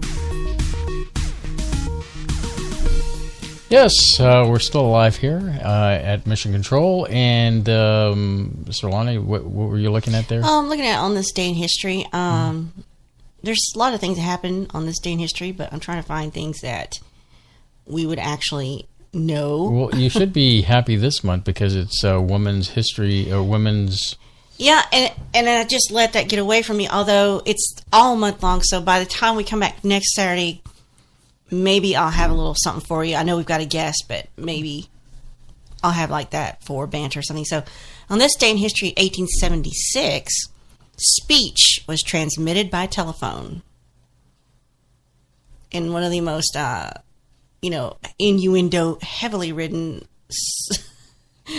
phrases, Watson, come here, I want you. By Alexander Graham Bell. He summons his assistant, Mr. Watson. And he received a comprehensive telephone patent just 3 days before. He was born in Edinburgh, Scotland, so he is a Scottish, not wholly American there. Mm-hmm. Well, a lot of people were immigrants at that time. On this day Europe. in 1945, the firebombing of Tokyo continues. So Americans bombers dropped 2,000 tons of incendiaries on Tokyo, Japan. Mm-hmm. On this day in 1969, James Earl Ray pleads guilty to the assassination of civil rights leader Martin Luther King Jr. and is sentenced to 99 years in prison. 1997, the WB premieres its first hit show, Buffy the Vampire Slayer. Cool. That's a strange little tidbit, isn't it? Yeah, exactly. 1926, first Book of the Month Club selection is published. Loving the Huntsman, the first Book of the Month Club selection by Viking Press. Oh, this is kind of sad. On this day in 1988, Andy Gibb dies at the age of 30. Gone too soon. Mm-hmm. There's only one remaining Gibb brother left. And I think it's Barry, I believe. The one with the long hair. Yeah. He's the only remaining Gibb brother. So, that's kind of sad. Let's see what else we got here. That's all kind of the only things that people would actually there's a lot of things that happen that I'm like are kind of obscure, and I'm like, I don't get what these are. So, I could skip that. Well, since we're talking about history, recently, well, it wasn't recently, but a while back, they had found these bones on an island, and they thought they were Amelia Earhart's. Yeah, that's keeps coming up. Well, I have heard that they've confirmed that they are her bones. How did they do that? I guess they found DNA? some DNA somewhere and confirmed that it was her DNA. So you got a little bit of confirmation that her and her quote-unquote co-pilot crashed at near one of those islands that where they found these bones. Well, that's really... I have not heard that. Mm-hmm.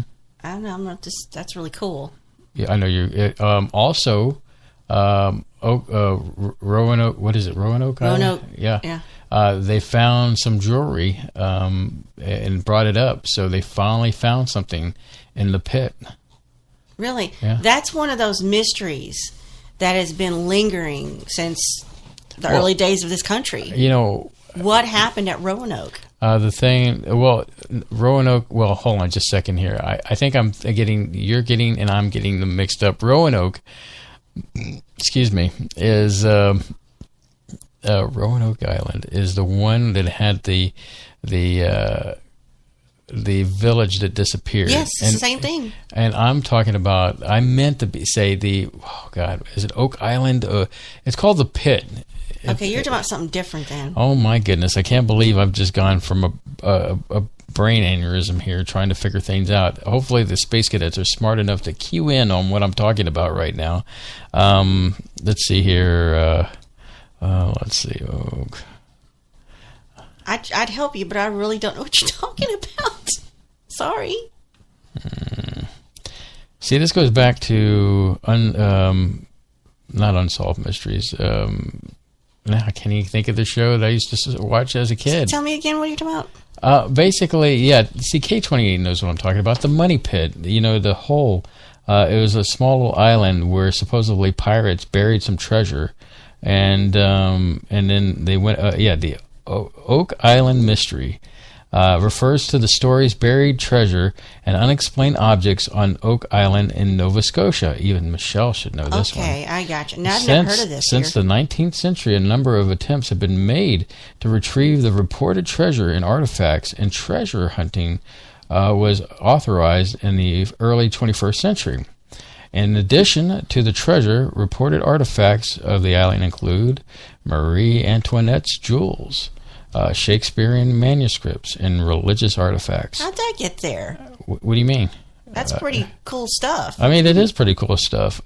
See, now, they said for the longest time that there was a curse on this island.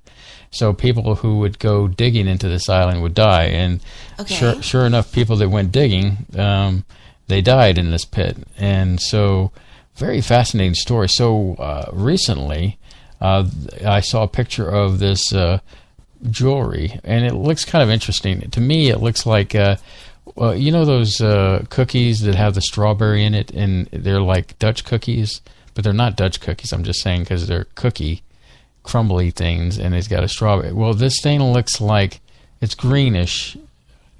Looks like a green cookie, and then in the center it has a jewel in it. Interesting. And they pulled this thing up from the pit, so proof positive that you know, they finally hit something. I looked it up, and it says here, OakIslandMoneyPit.com. Mm-hmm.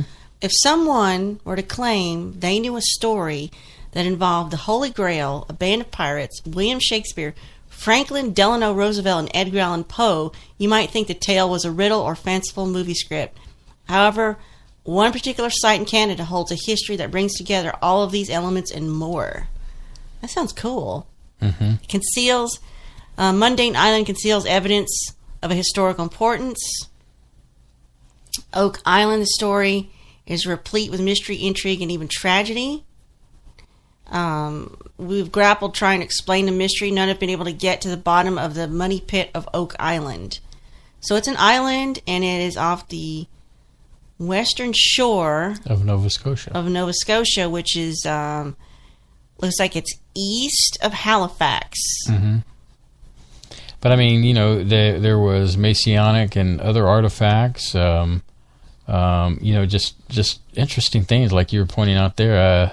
I didn't hear about the Edgar Allan Poe thing, and it says this Museum of the Atlantic shows the golden age of piracy, which occurred between 1690 and 1730. So during that time, Nova Scotia only had a few settlements. It's over 200 nautical miles separating the remote bays of President Nova Scotia from the commercial center of Boston. So pirates were known to frequent the Oak Island area because it was unpopulated wilderness, had an abundance of natural resources. They could restock and repair their vessels. So it was like maybe like a thieves' den, you know.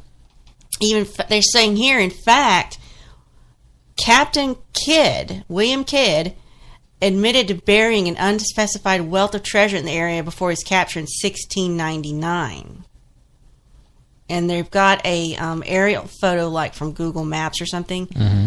of where the money pit is on this island. And it's connected by, I guess, a man-made bridge to mainland.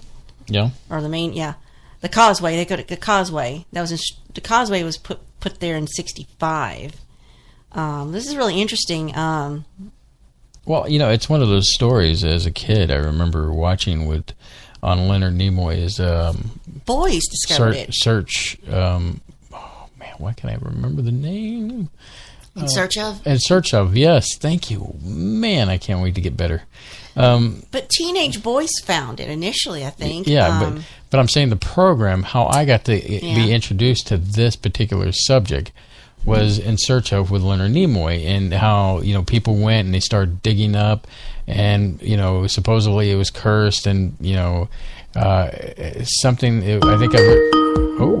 Hey, would you like to pick that up? Yeah, let's go ahead and do that.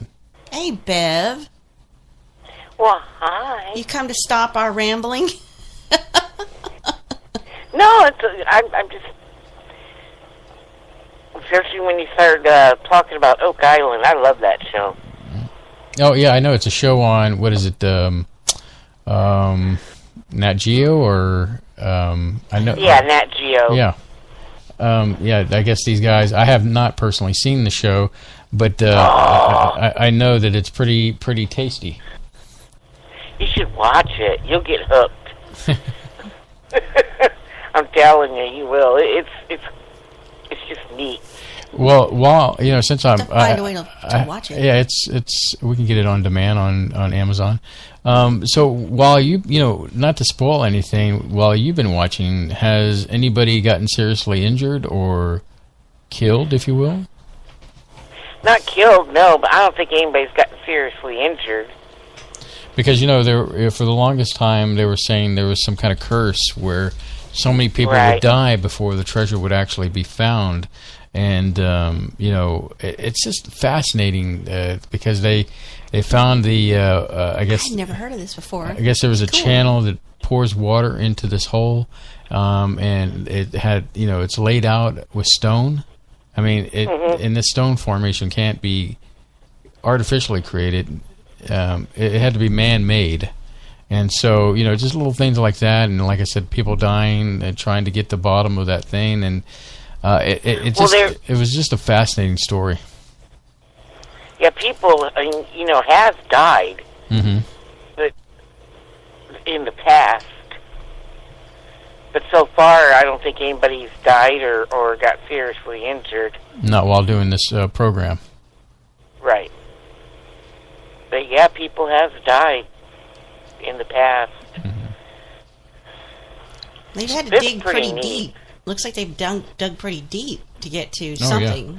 Well, they were saying that, once they were, digging out the hole, that, it would fill up to like 30, 40 feet of water would fill it back up. So it made it, in the early days, almost impossible for the drain out this water. 90 feet beneath the surface of the island so far. Yeah, I know they've gone quite a ways. They found a large square-cut stone tablet. Yeah.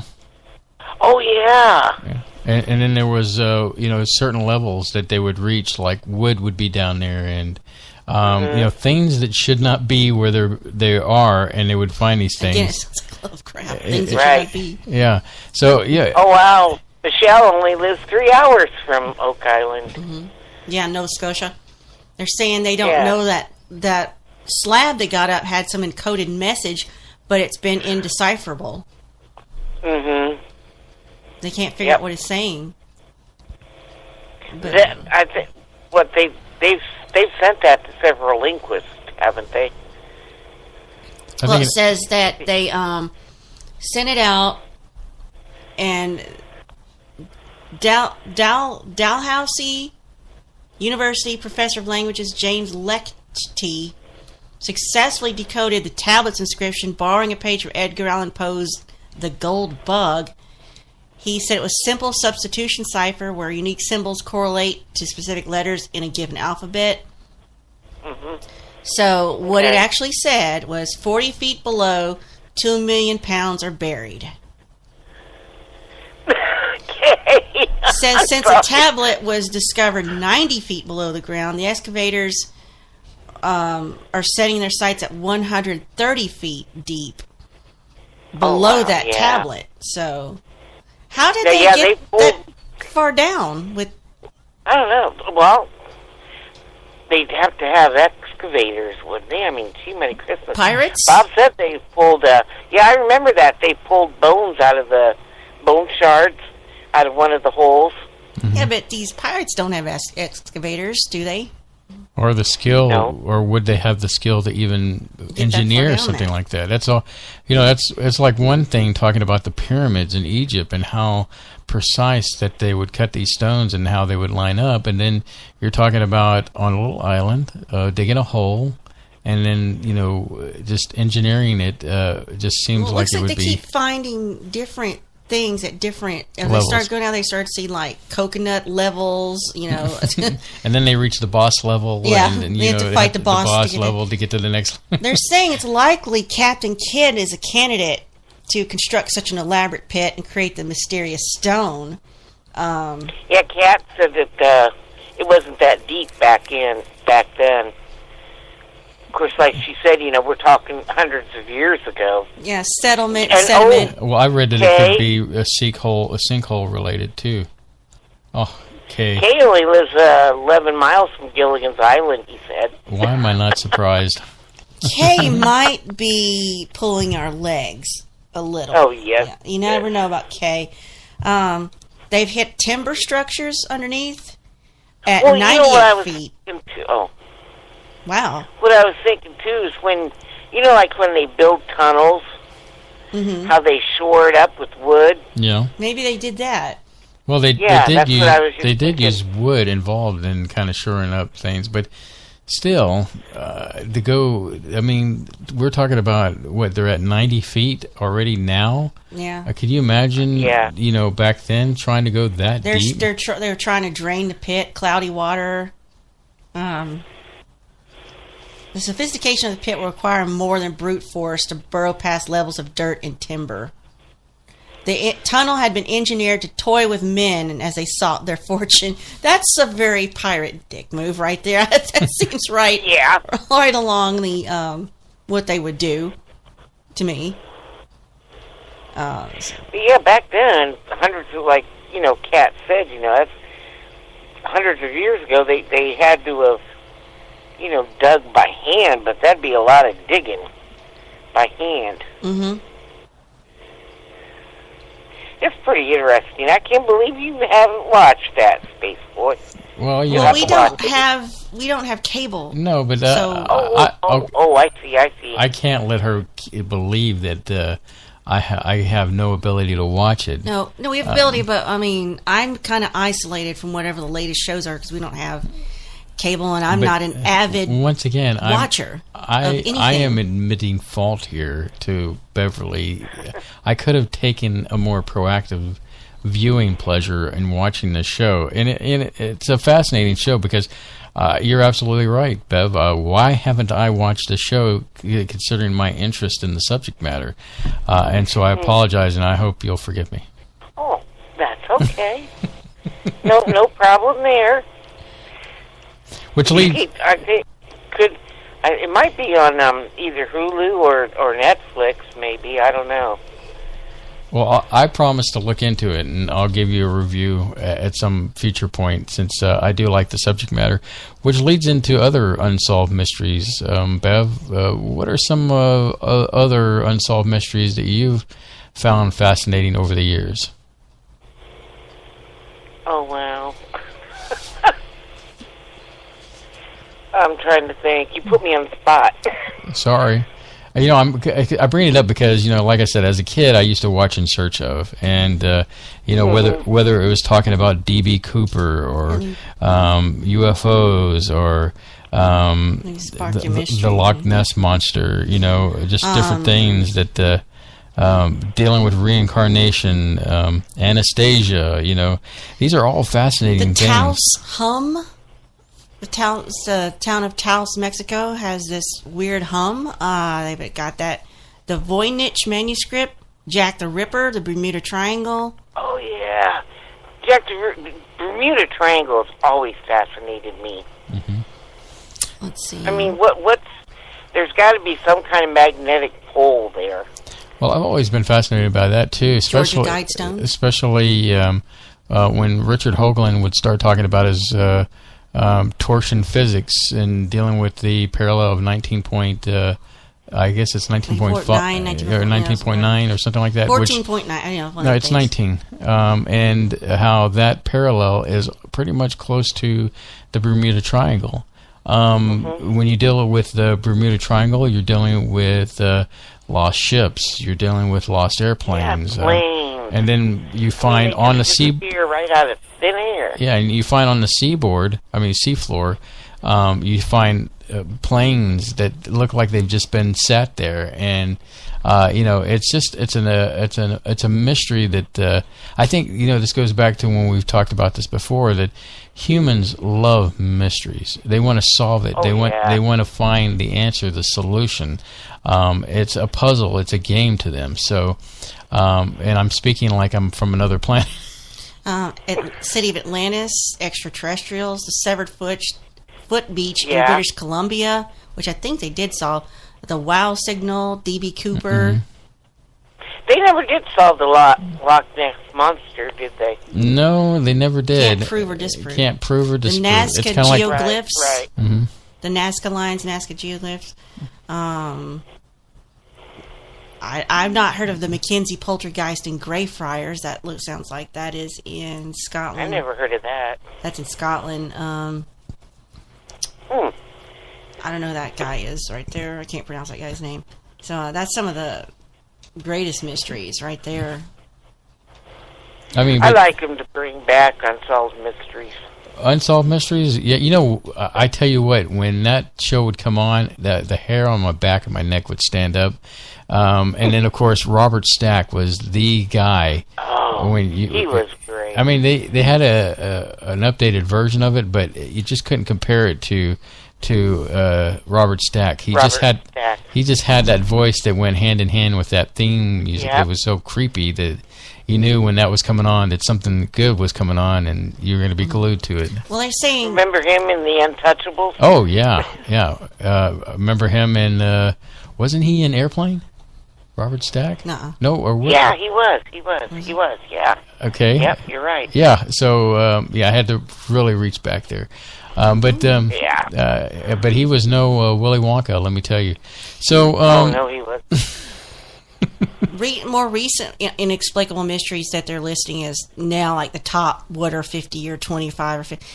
Flight MH370, Siberian sinkholes. No, wow, that's fascinating. Saddle Ridge Gold. Yeah. It's the celebrity photo. Look at all the sinkholes in Florida. What causes them? Well, it's an empty cavity below the surface, and whatever's below Stonehenge, there's a sprawling structure hidden underneath Stonehenge. They say so. Well, interesting thing about, since I keep bringing up not unsolved mysteries, but In Search Of, is they wanted to bring In Search Of back, and guess who they wanted to? Oh, that would be cool. Guess who they want to host that show? Ready for this? Zachary Quinto. Quinto, yeah. Well, because he was Spock. He was Spock in the new Star Trek. Okay. Duh. The name didn't. It didn't ring a bell because I wasn't able to get the full last name out, But there's they've been kind of approaching him and trying to revive the In Search Of brand, and I guess that would be cool. But going back to Unsolved Mysteries, remember how I said there was another version? Another version came out from 1987 to 2010. A little bit later towards 2010, and I'm trying to remember the guy's name. I know he passed away. I can't remember. And he was in a lot of. He was kind of a gangster, and I'm sure it'll pop up because I know there's some smart space cadets out there that know what I'm talking about. Oh, God, I can see his face, but I can't think of his name. Yeah, he had a mustache. He was kind of grayish hair. Kind of a... Oh, yes. He played on a police drama. Yes. He also played in Get Shorty, I believe, which is with John Travolta. James Ferrantino? No, that's not right. I don't know. Anyway, it'll come to me later. It's one of those things where I'll wake up in the middle of the night in a dead sweat, and I say, yes, it's Gene Hackman. Yep. Gene Hackman. How did I know that one was coming? Well, it's just part of us. He's my go-to guy, along with Circus Peanuts. Now let's see how fast K28 brings out a joke. So, fascinating. Dennis Farina, Farina. Dennis Farina or something like that. Farina, yes, that's who it is. Yep. Yeah, he's had a long, interesting gangster stuff, and he plays the gangster guy pretty good. But anyway, that's the guy who hosted after Robert Stack. But you can't replace Robert Stack for stuff. So, Well, I watched the reruns of Robert's Dad. Oh yeah, good stuff. It's out there. I think it was on Netflix for a little bit. I don't know if they took it off, but hey, Bev, we're up for our top of the hour break. We appreciate you calling in, dear. Well, I appreciate you guys too. Oh, by the way, you should listen to the credits tonight. Why? Why? Just do it. Just do it because we told you to, Bev. Okay, I will. We're assigning you some homework to listen to the credits. Oh, okay. I think you'll be pleased. So, okay. As always, we love you. Well, and I love you guys. I'm glad you're doing good. Yes, we're excited you're doing better. Yeah, I'm doing better. I'm doing better, getting stronger every day. That's important. We need you for the long haul. Yep. All right, good night, dear. Good night. Love you guys. Bye-bye. Well, it's always a pleasure to get her on. You're holding, you're like you're going to say something. I'll take the break. Okay. Go ahead. Break. Okay, well, I can't, I got to load everything up. Let me take the call. Caller, please hold. We're about to go. Yeah.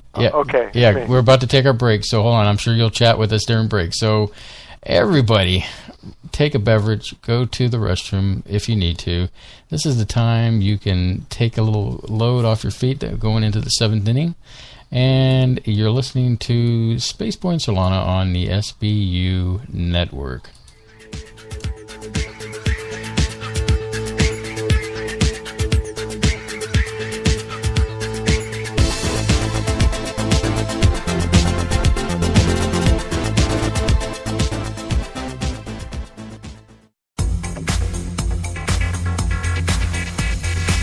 You are listening to Spaceboy Universe on the SBU network.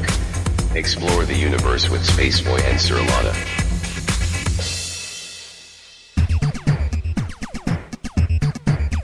Get your game on Spaceboy Universe.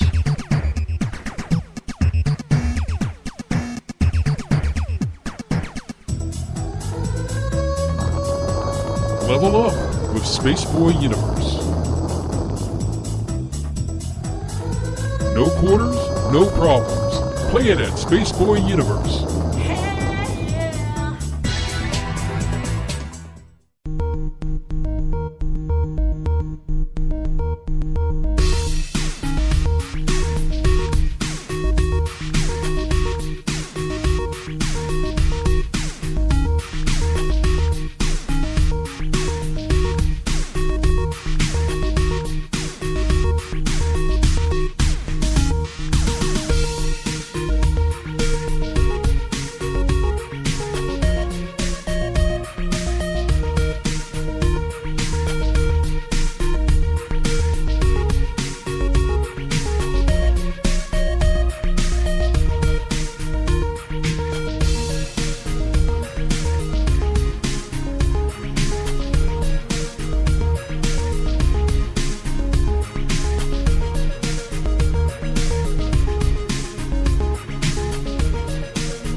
You are listening to Spaceboy Universe. Here are your hosts, Spaceboy and Sir Lana. All right, we are talking with Dino on the phone, and how are you, Dino? Oh, I'm fine tonight. I'm in good shape, and was, like so many of the listeners, was anxious for our Class A guest, but hopefully we can get him next week. Hopefully he's all right. That's for someone who was a flight engineer in NASA for all those years, you'd think he's a pretty responsible person. Mm-hmm. Well, I mean, you know, when we talked to him and did the pre-interview with him, he was not doing too well at the time. I think that he had just had surgery on one of his legs. Is that right, Solana? Do you recall that conversation? Yeah, I think so. And but you know, hopefully, you know, he's okay, and you know, and he's doing all right. I'm more concerned than anything. Yeah, because you know, we made several attempts to call him tonight, but just know that you know, we'll try to get him back on, and we'll reach out to him and try to reschedule him and kind of go from there. Yeah. Well, I mean, in looking at his website, I had discovered it about 3 or 4 years ago, and he wrote kind of a short book on a lot of his experiences, and he put some of the chapters up there. Mm-hmm. I hope we can get him on next week or next time, because I really wanted to ask him about the day he has here, the day that E.T. boarded the Space Shuttle.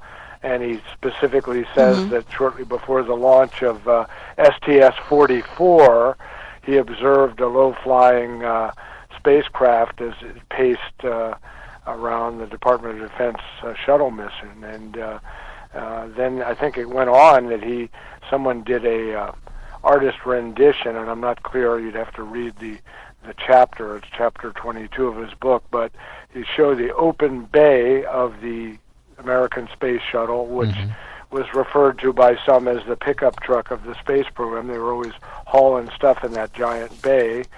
You could haul all kinds of stuff, pressurized or not.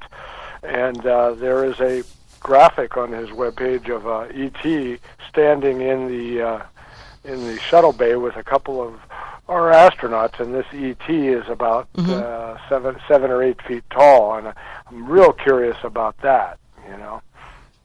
Well, I'm curious too about I've heard some stories from what I've researched about the connection to the Nephilim and these aliens, these tall aliens. And I remember him talking about how there was one supposedly in the shuttle having to, you know, crouch down so he could get through the cabin because, you know, he was so tall. Yeah, that's something else. And then he makes reference on his webpage to all kinds of things that many of us who follow these research and these studies into extraterrestrial and off-world civilizations and their technology about you know, Werner von Braun and what he knew firsthand from him, and about the Philadelphia experiment, even if people will recall that, where some people claim that U.S. military in the 50s developed some kind of a machine that was supposed to either warp space and time or transport. To make the ship, they were trying to make a naval ship, I guess, impervious to radar, making it invisible. And, of course, they did more than that. Supposedly, they punched a hole in time and space.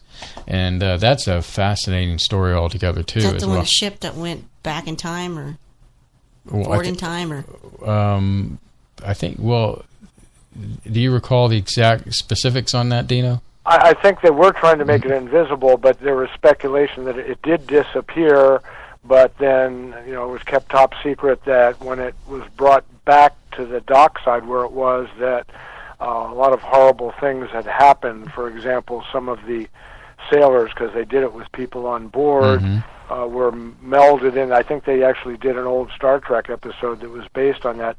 They were melded into the actual plating of the ship. Yeah. Right.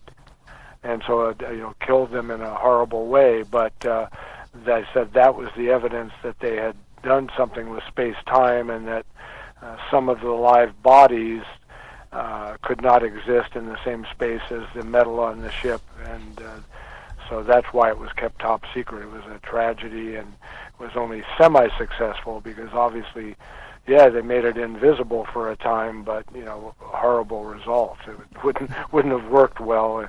Although who knows? It could have been perfected nowadays. Maybe that's some of the flying craft that are rumored to be ours and not just ET.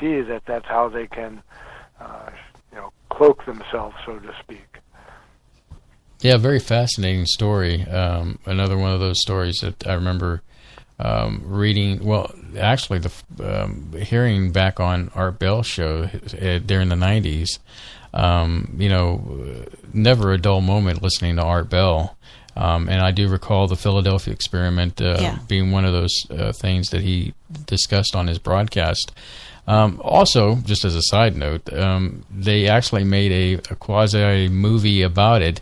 It was fiction, and that movie was actually pretty decent, too. Yeah, I watched that with you because I'd never seen it before, and I was like, oh, that was interesting. Yeah. Mm-hmm. So, but yeah, what gets me is that a lot of these things, hidden history, it always frustrates me that we hear about these things so many years after the fact. And you're absolutely right, Dino, sure, they might have failed at that time, but when you look at the time span between that point into modern day, a lot of time to perfect that technology and make it usable, or make it into some other kind of technology that we still probably don't know about. Yeah, and as we know, unfortunately, it's almost, I would say, an undebatable fact that when we have this technology, at least in the free world, America and some countries in Europe, they tend to take any technology or new discovery they find and they militarize it first before it ever is seen for any peaceful or civilian purpose. And when you look at Clark-c-mcclelland, there's a picture of him when he was a younger man working. He looked like he was a very together guy and trusted and good mind. And even he was talking about now, as he says here, NASA and the dictatorial secret shadow government. So even he believes more than just the technology he witnessed and maybe the ETs he witnessed, but that there is some conspiracy going on here. Some people don't like to talk conspiracy. Some people just laugh. But I have found when you talk conspiracy with someone who doesn't know, they're not willing to put the effort in to test and look for research. It seems like up until recently, a lot of people, you just laugh. Oh, yeah, you talked to an extraterrestrial. Oh, yeah, you saw a strange craft that blinked out. Whatever it is. And the fact that what makes Clark-c-mcclelland such a believable person is he had, he had a security clearance. I don't know how high, but he had a very responsible job with NASA. Say what you will about them, they did put several live people into space and even on the moon, and brought them back safely. They have a record of a lot more saves than losses, and to have a guy like him, a flight engineer is someone, it's kind of like your administrative assistant if you have a corporation. They take care of a lot of the small details that make everything work. So I do believe that he knows a lot of things, and that's why I'd like to hear him live. I'd like to hear if he's willing to spill even more than what he says he knows. Maybe he does know more. Right, I totally agree with you, and like I said, we'll continue to reach out to him and get him back on the show. He seemed very jazzed to talk to us, and I can only imagine that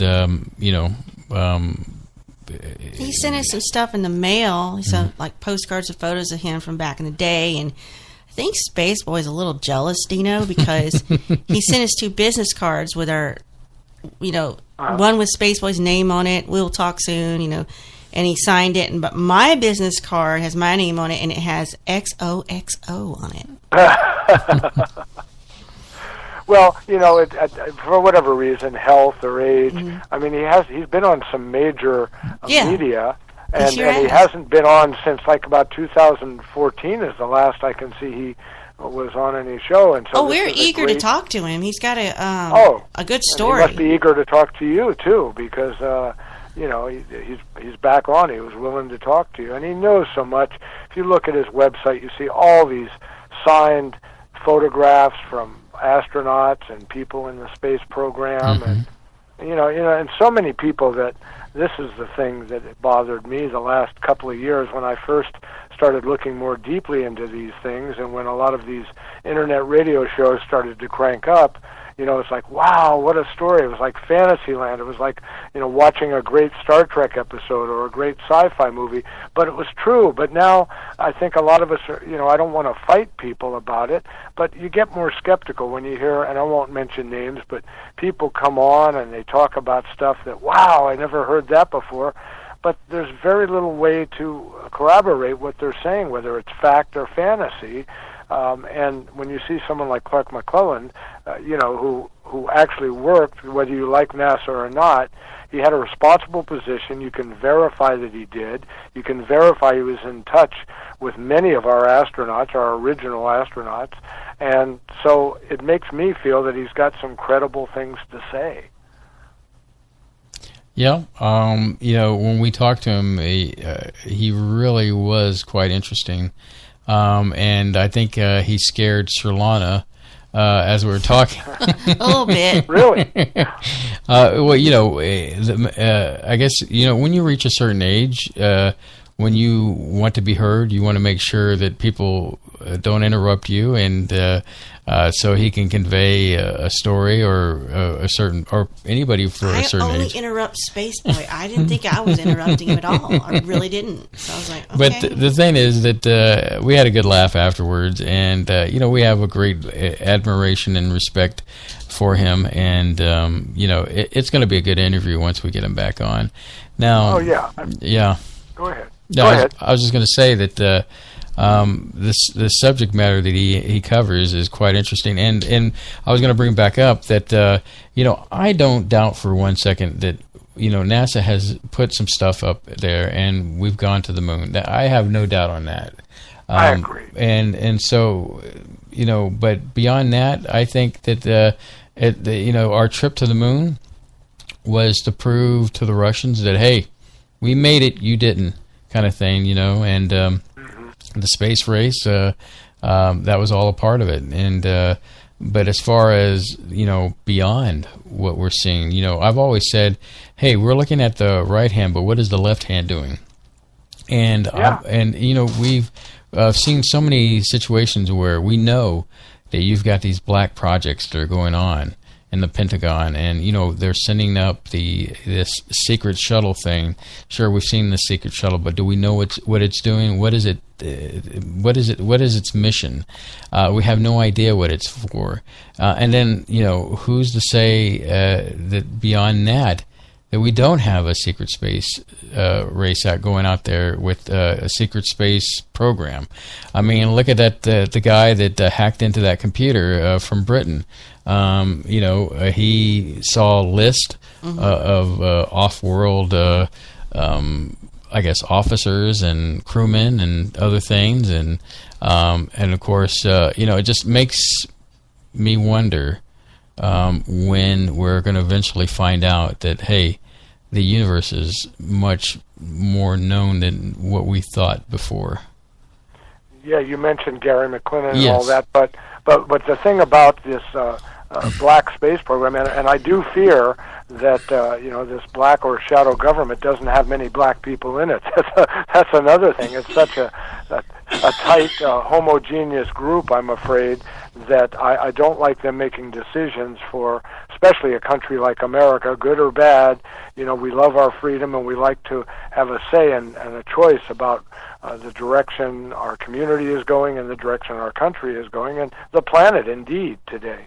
And so Clark-c-mcclelland, having had these things on his website that he believes, I mean, he's got everything from polarized vacuum ion drive propulsion system, things that the general public doesn't know about, to Jackie Gleason and President Nixon bringing him in supposedly to see the alien at a base.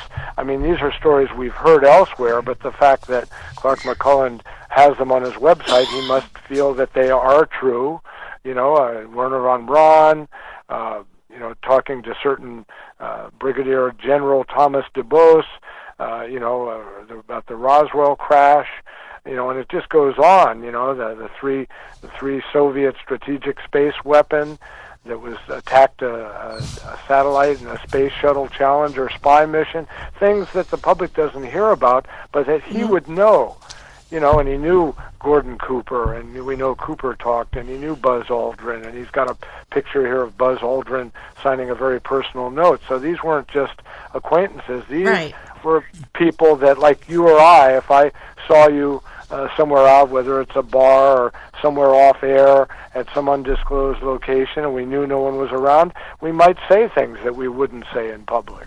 Absolutely. And I think that happened for him, Mm-hmm. No, I totally agree. I have no doubt that he was an eyewitness to things that not everybody knows about. I mean, he had a front row seat to all this, and his story is relevant and must be captured for all time's sake, so that other people, other generations can listen to what he has to say.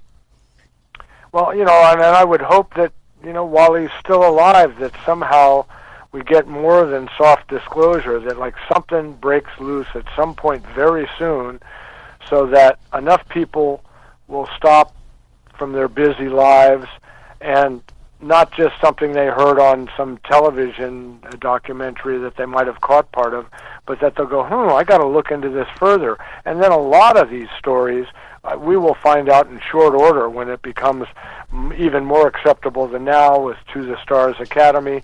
Say what you will about them. I've gone back and forth, but disinfo or not, they're out there making the subject palatable for the general population. And not just in America. We like your program. You have followers in Canada and England and Mexico and, places that don't always have the type of shows we have here. And so someone like Clark-McClelland, they need to tell these stories, especially toward later years of their lives, because what's someone going to do to them, But tell the truth.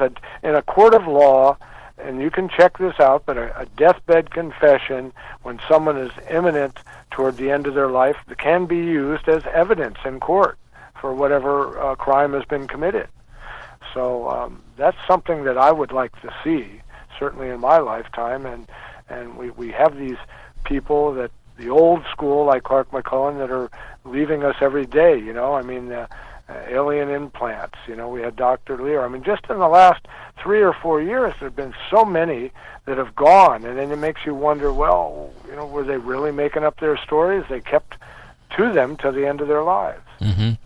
And then, in addition to that, you have people like Jim Mars, who was so dedicated to getting the truth out there. You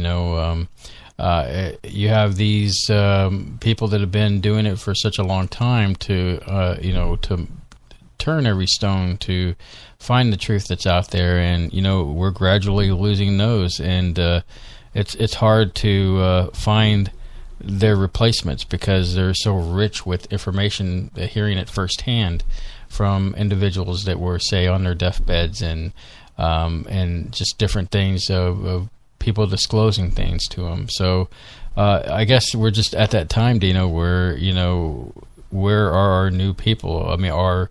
Or is this a situation where people are just waiting for time to run out so that they can go back into the shadows? Yeah, I hope not, because as I have heard some people discussing recently,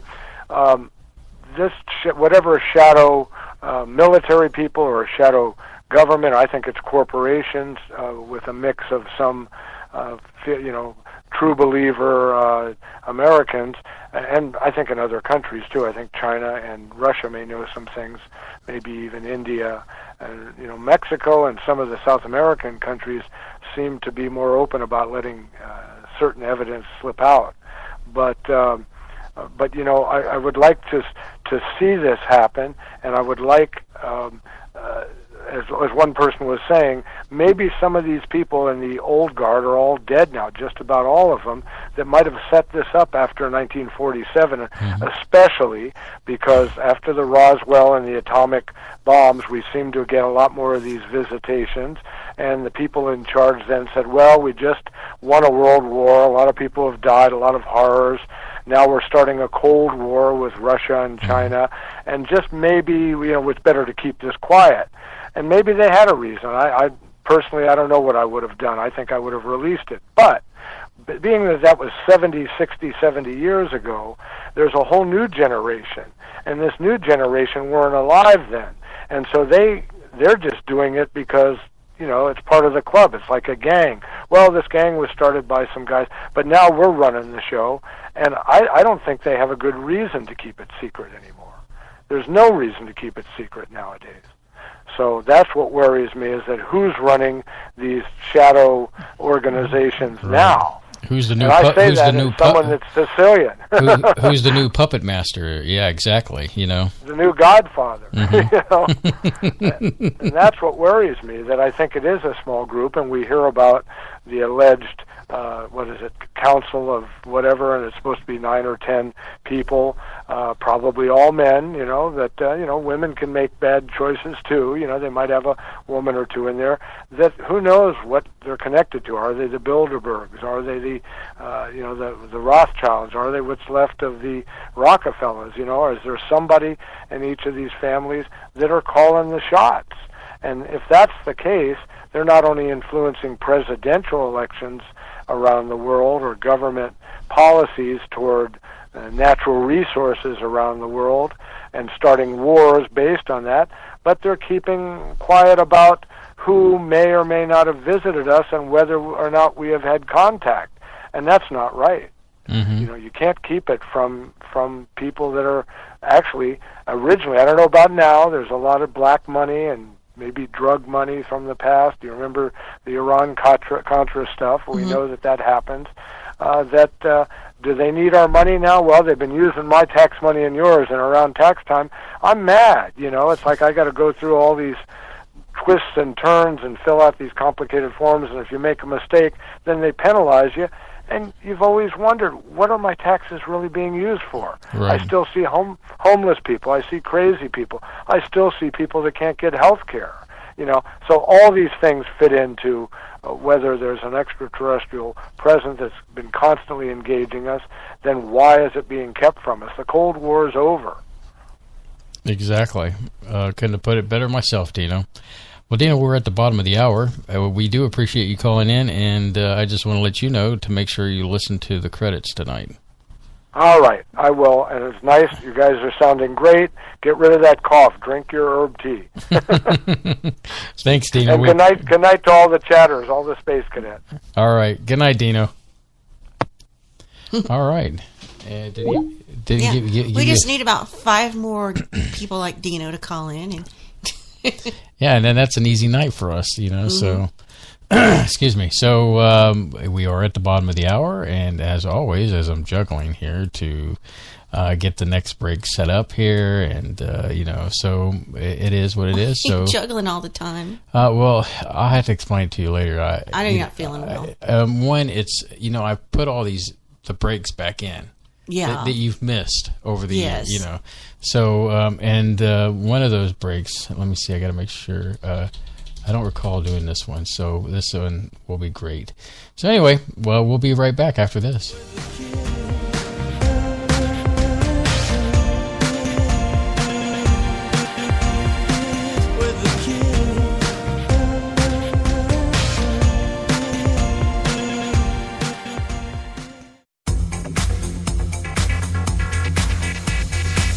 You are listening to Spaceboy Universe on the SBU network.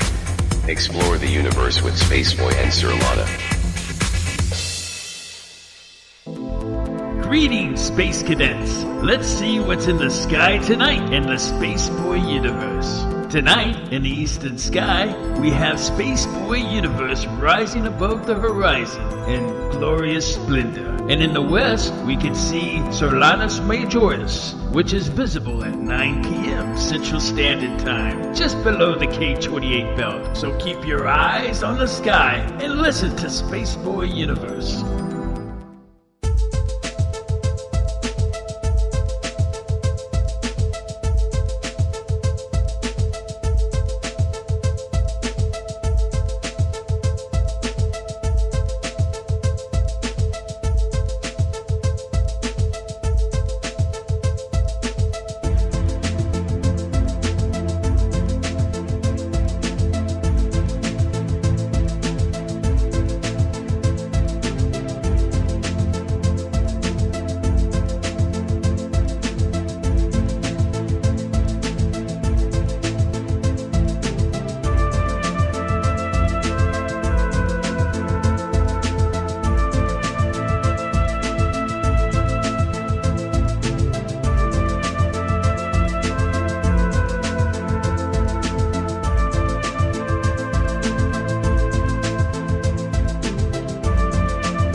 listening to Spaceboy Universe. Here are your hosts, Spaceboy and Sir Lana. All right, we're back. You can wake up, Sir Lana. Yeah, I'm here. I know you had a wonderful nap over there while we were, basically, waiting for the break to end. So, what are you trying to get at over there? Don't mind me. I'm looking at the clock, thinking it won't be long before I'm gone. I was looking for weird news, but you know what? What? Everything I'm finding is so dated. I can't find any recent weird news. So, that's kind of disappointing. But nothing to say about that? Weird news? Yeah. I can't think of anything weird. Usually I start talking about myself, and it's like it's not necessarily weird. It's more of a TMI kind of situation. And I did feel bad for you, so. Oh, whatever. You didn't feel bad for me while you were... I should call you Chuckles, because you just kept on laughing at me. What is this NASA will fly you to the sun? I think I saw something about that. Or at least your name. Heather Wade posted something about, I guess it's a place where you can sign up and they'll put your name on a certificate and then send it to the sun to burn up in flames. So, but before it goes, you better get approval from the FCC so that, Well, it's NASA doing it. Oh, it's These NASA. names will be sent on the Parker Solar Probe on the way to the sun. It'll be launched this summer, Cape Canaveral, Florida. Probe will eventually come within 4 million miles of our star, closer than any other craft. The temperatures will reach 2,500 degrees Fahrenheit, and the spacecraft will zip in and out of the atmospheric hot zone. So, actor William Shatner is NASA's pitchman for the Send Your Name to the Sun campaign. Doesn't say how to do it. There's no link to how to get your name to the sun. That sounds kind of funny in a way, but yeah, like I was saying earlier, I was kind of cruising the interwebs here and came across Heather Wade, and she had posted, I guess she got her thing approved, and she's got a certificate going to the giant gas planet. So, good for her, I guess.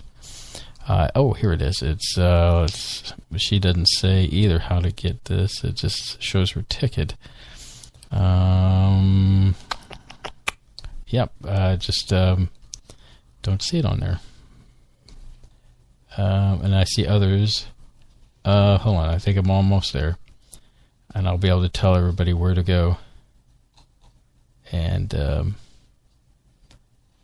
okay, I have found the site. Let's see if I can copy it. This is live. I know. Feel free to chime in anytime here, Sir Lana. And while I'm select all, copy. Man, this is painful. British Prime Minister accuses Labour leader of mansplaining. Okay. I love that term, mansplaining. You know their parliament's crazy, right? Oh yeah, in England. It's off the hook. I mean, it's fun to watch. Good, it's good watching. It's good TV. At least you know where you stand with your representatives over there, as far as they put it all out on the table. Now I'm missing a beat. Let's see. Tomorrow is International Women's Day, a chance to both celebrate on how far we've come on equality for women, Corbyn said, but also to reflect on how far we still have to go, not in this country but around the world, without missing a beat. May replied, well, first of all, can I thank the right honorable gentleman for telling me that it is International Women's Day tomorrow? I think that's what's called mansplaining. The quip drew laughter from the chamber, but May wasn't done yet. She later tweeted the official Oxford English Dictionary definition word to Corbyn. To mansplain is explaining something to someone, typically a woman, in a manner regarded as condescending or patronizing. Okay, so let's backtrack for example, for a second here. Found the site, posted it in our chat room, and basically what it is you submit your name, and it'll be included on a memory card that will fly aboard the Parker Solar Probe spacecraft. Come with us as we plunge through the sun's atmosphere, closer to the surface than any spacecraft before it, facing brutal heat and radiation conditions, and ultimately providing humanity with the first ever close-up view of a star.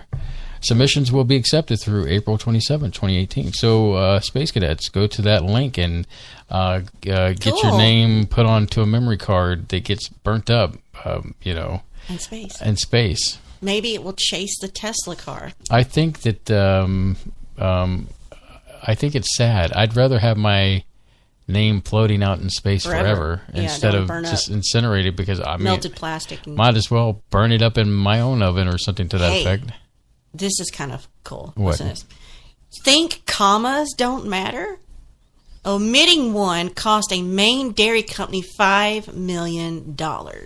Okay, are you going to tell us? An absent Oxford comma will cost a Maine dairy company $5 million. The suit was brought against Oakhurst Dairy by the company's drivers in 2014. They sought $10 million in a dispute about overtime payment. Well, what's this all about, right? Well, a federal court of appeals decided to keep the driver's lawsuit concerning an exemption from Maine's overtime law alive. They decided to keep this appeal alive. The court documents filed Thursday show that the company and the drivers settled for $5 million. Now, all for want of a comma. We have this case. The U.S. Court of Appeals First Circuit Judge David Barron said in March 2017. So, the sentence at the heart of the dairy driver's case referred to Maine's overtime law and whom it doesn't apply to. So they're saying, okay, they've got this policy, it is about overtime, and you're saying who can't have overtime maybe? The canning, comma, processing, comma, preserving, comma, freezing, comma, drying, comma, marketing, comma, storing, comma, packing for shipment or distribution of agricultural produce, meat and fish products, and perishable foods. The disagreement stemmed from the lack of comma after the word shipment. So, packing for shipment or distribution of. There was not a comma after the word shipment, but it's not uncommon to leave the last comma out. That's the Oxford comma. That's sort of the new way we're doing things, leaving out the Oxford comma, by the way. Well, I mean, you have an or there, so why would you? It's kind of like the and, but, and or. Why would you have a comma after that? The usual Oxford comma, also called a serial comma, delineates the final item on a list. For example, milk, comma, cheese, comma, and yogurt. Proponents of the punctuation argue it helps to differentiate subjects, while opponents say it's cumbersome.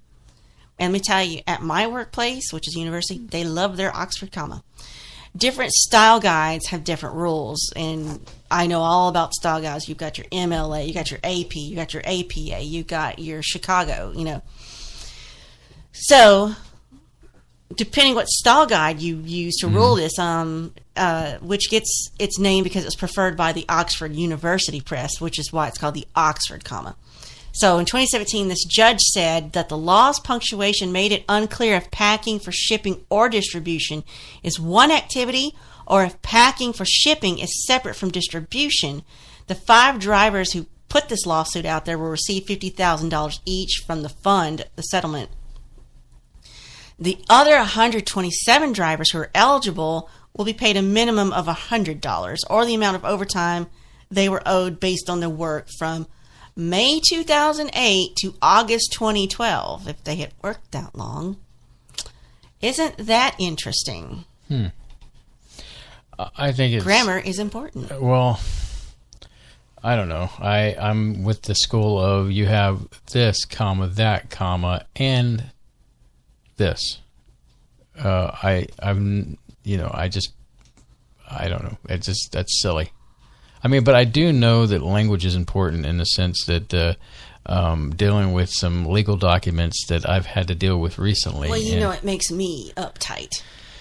I know. Grammar, spelling, but the English language is the funnest language to be a part of. You do that because you want me to come over there and start something. You just want me to start something so you can have something to gripe about. Well, I don't take language for granted. Japan City uses loudspeakers to recall potentially deadly fugu fish. Fugu fish?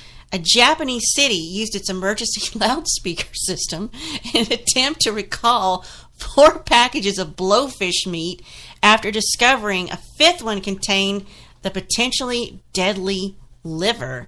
So let me get this straight. They have an alarm system in case... Not for fish, no. For they were desperate, I think. The fish, you've heard of the fugu, right? Yes. It's an expensive winter delicacy, and it requires a license to prepare because it's so dangerous, because if you mishandle it, its liver is toxic, and they ban the liver from being sold. So I guess if you carefully remove the liver, you can do what you want with the rest of the fish. So... regional health officials said a supermarket in this Japan city of Gamagori, which I'm just going to assume that's right, sold 5 packages of assorted blowfish meat. Now, it included liver in one of these packages. Now, that could have contaminated the rest of the meat with the poison from the liver. But nobody's died so far. The alarm was raised when one buyer of the package of fish meat took it to a health center. The other 4 packages sold, but they can't track them down.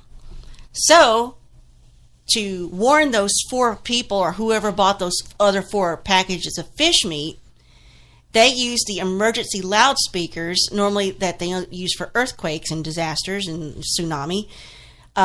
They said, I guess they said, hey, if you just bought these fish, you're going to die. Don't bring them back. So 2 packages have been returned. And the health ministry over there ordered the store to recall all their blowfish and suspend the sale of it till they told it, don't sell any more blowfish because it's dangerous. And they definitely told Hootie not to as well, right? I hope they did, because my gosh, I hate that band. I only want to be with you. I like that song. No, it's terrible. No, it's a great song. His voice is just like your nails on a chalkboard. Oh, wait, I can think of some other bands that are a lot worse. No, I just can't. Well, here's some Texas news. All right. Texas officials rename Robert E. Lee High School as L.E.E.HS. Okay. Lee. And it's... San Antonio, of all places. Yeah, I'm familiar with Lee High School. Officials of San Antonio School District voted to rename the high school because of its ties to the Confederate General Robert E. Lee. Mm-hmm. But some say that don't change much. So they just are using the acronym L.E.E. So they didn't really change it. They're just sort of rebranding the look of it. The name is a compromise that retains the school's history and lessens the expensive process of renaming and rebranding, your physical stuff. Right. They said the acronym fails to defeat the purpose and amounts to trying to put lipstick on a pig. So there was a debate sparked by violent white supremacist protests in Charlottesville, Virginia in August. So, I don't know. Did that really solve their issue if they had one? I mean... Yeah, I'm familiar with Lee High School. In fact, when I went to school, I went to John Jay High School, and then our competing most closest school to compete with was Holmes High School. But just down the road, you had Robert E. Lee. Yeah. Oh, yeah? So you're familiar with that. Mm-hmm. Very familiar with that. Yeah. Right? Nothing to add there? No, I have... I thought I had something, but... all I have is I've been watching a lot of... Star Wars Rebels ended on the 4th season. Ended in a... most interesting way, and I won't bore everybody with the Star Wars thing, but just know that it's cool. Some characters came back that we thought were dead, and some characters disappeared and could lead into... Is this Discovery? No, that's Star Trek. You're talking about Star Wars. Okay. I'll go back to doing my stuff. You don't have a follow thing over there. See, that's what I love about you. Oh, wait, you're not talking about Star Trek? Okay, I'm going back to sleep. So it's a live program. We have to, get across the finish line before you can pass out over there. So anyway, I love Star Wars. Rebels, great. It could fill in the gap between Return of the Jedi and I guess that other thing. And thank you for listening to me rambling on like a madman.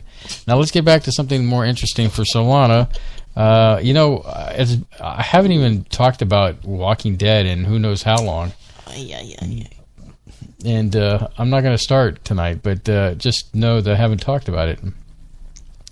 What? That's all you're going to say? Has it even been on the air? Yeah, it has. The season. Yeah, in fact, this is the lowest rated season that's been on the air. Oh, my heart breaks for you. And well, the thing is, I've done another thing. Beverly's probably going to laugh at me. I have not watched but one episode of the current season of The Walking Dead. I don't know. I just couldn't get into it, and I guess at some point I will watch it again and start, get back into it, but just couldn't get to it. And I know Fear of the Walking Dead is going to be coming back soon, and I've heard that when that comes back, that's going to be a whole new ball game altogether because a lot of things have changed, and so it'll be interesting to see that. But I can't say I take responsibility for the failure of the ratings of Walking Dead this season. And I don't know what it is, but I guess at some point I'll watch and find out and regret paying for that season. Okay. But I'm sure you're happy to know that I've had no Walking Dead or zombie talk to talk about. I like it now because you can talk and I can look at stuff on my phone. While you're talking about that. We're doing a program here, dear. I know I can multitask. Do you want some IHOP pancake ware? This is a trick question. IHOP announces breakfast-themed pancake ware clothing line. Okay. Do you want it? Is it free? No.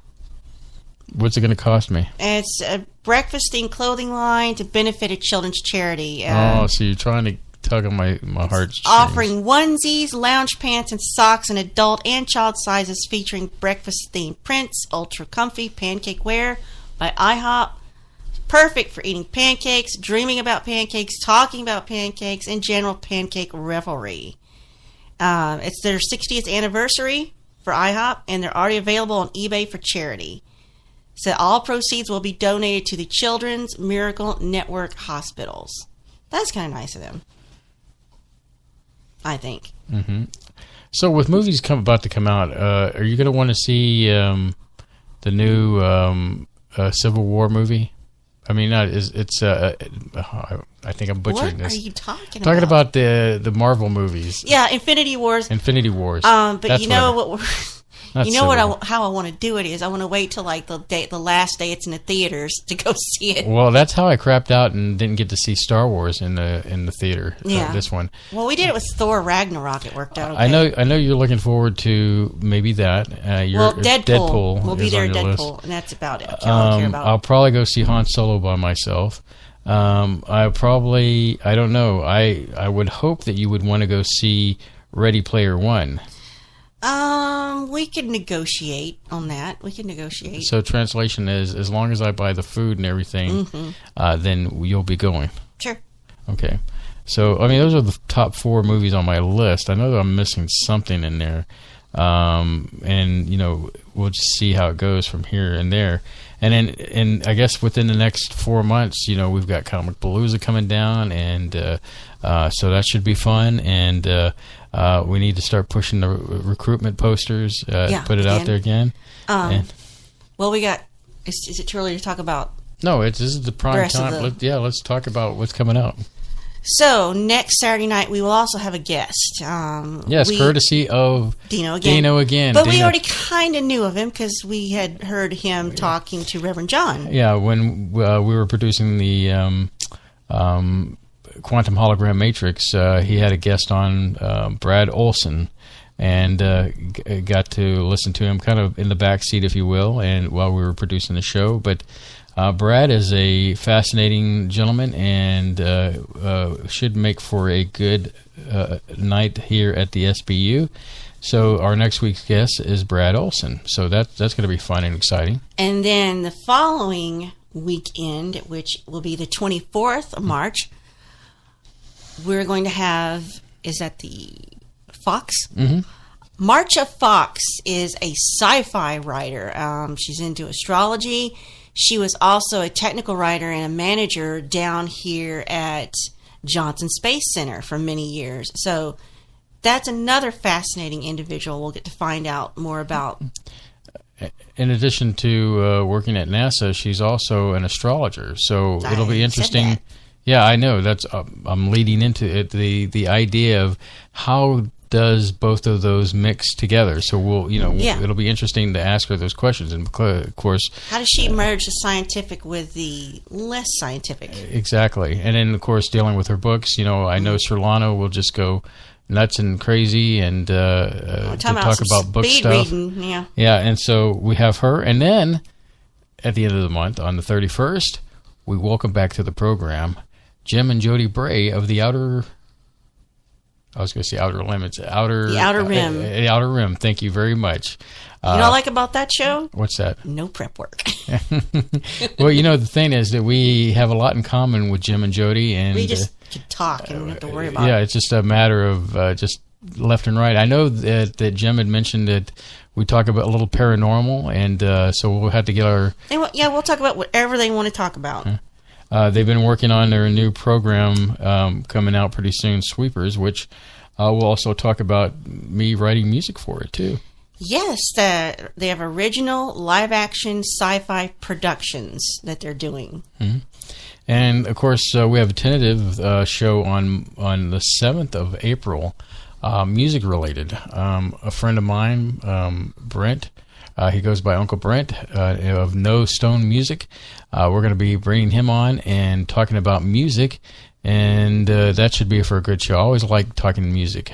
We should have more music shows and maybe plan out something like that in the near future. Also, if you follow friends who like Spaceboy Universe on our Facebook page, you've probably seen pictures of my niece.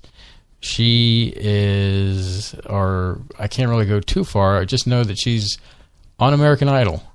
And not one of the finals or anything. She's gone to audition, and at some point we're going to bring her on the show and make that a wonderful, interesting evening to talk to her and her experiences and dealing with music like. and all that. Yeah, so so I'm looking forward to getting her on the show. So that's some great shows coming up, and of course.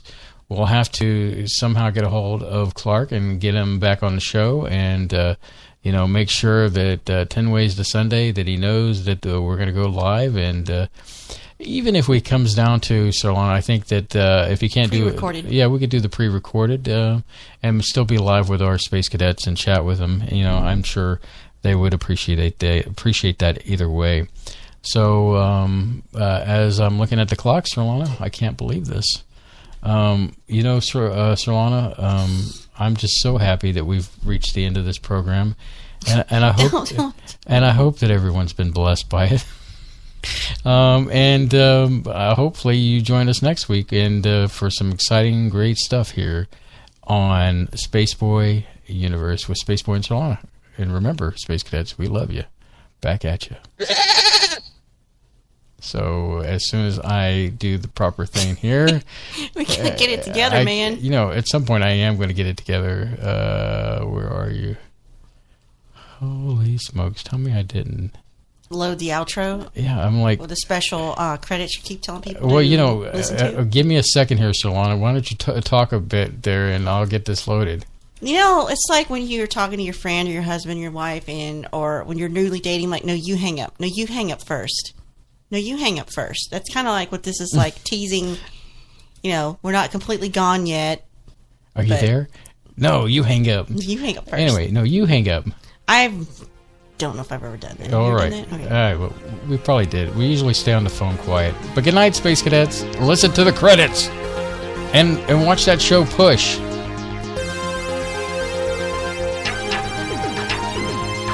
Spaceboy Universe is hosted by Spaceboy and Solana. Executive producer is Solana. Social media producer is Dennis Koch. Associate producer is Lee Ann Cordes. Music production is Spaceboy of SpaceboyMusic.com. Special thanks goes out to Lee Ann K28, Solars Blue Raven, Patrick Spurrier, Dino, Bob and Beverly N. This has been a Spaceboy Universe production. Support the universe by exploring Spaceboy Universe with Spaceboy and Sir Lana. Sweet dreams, Space Cadets.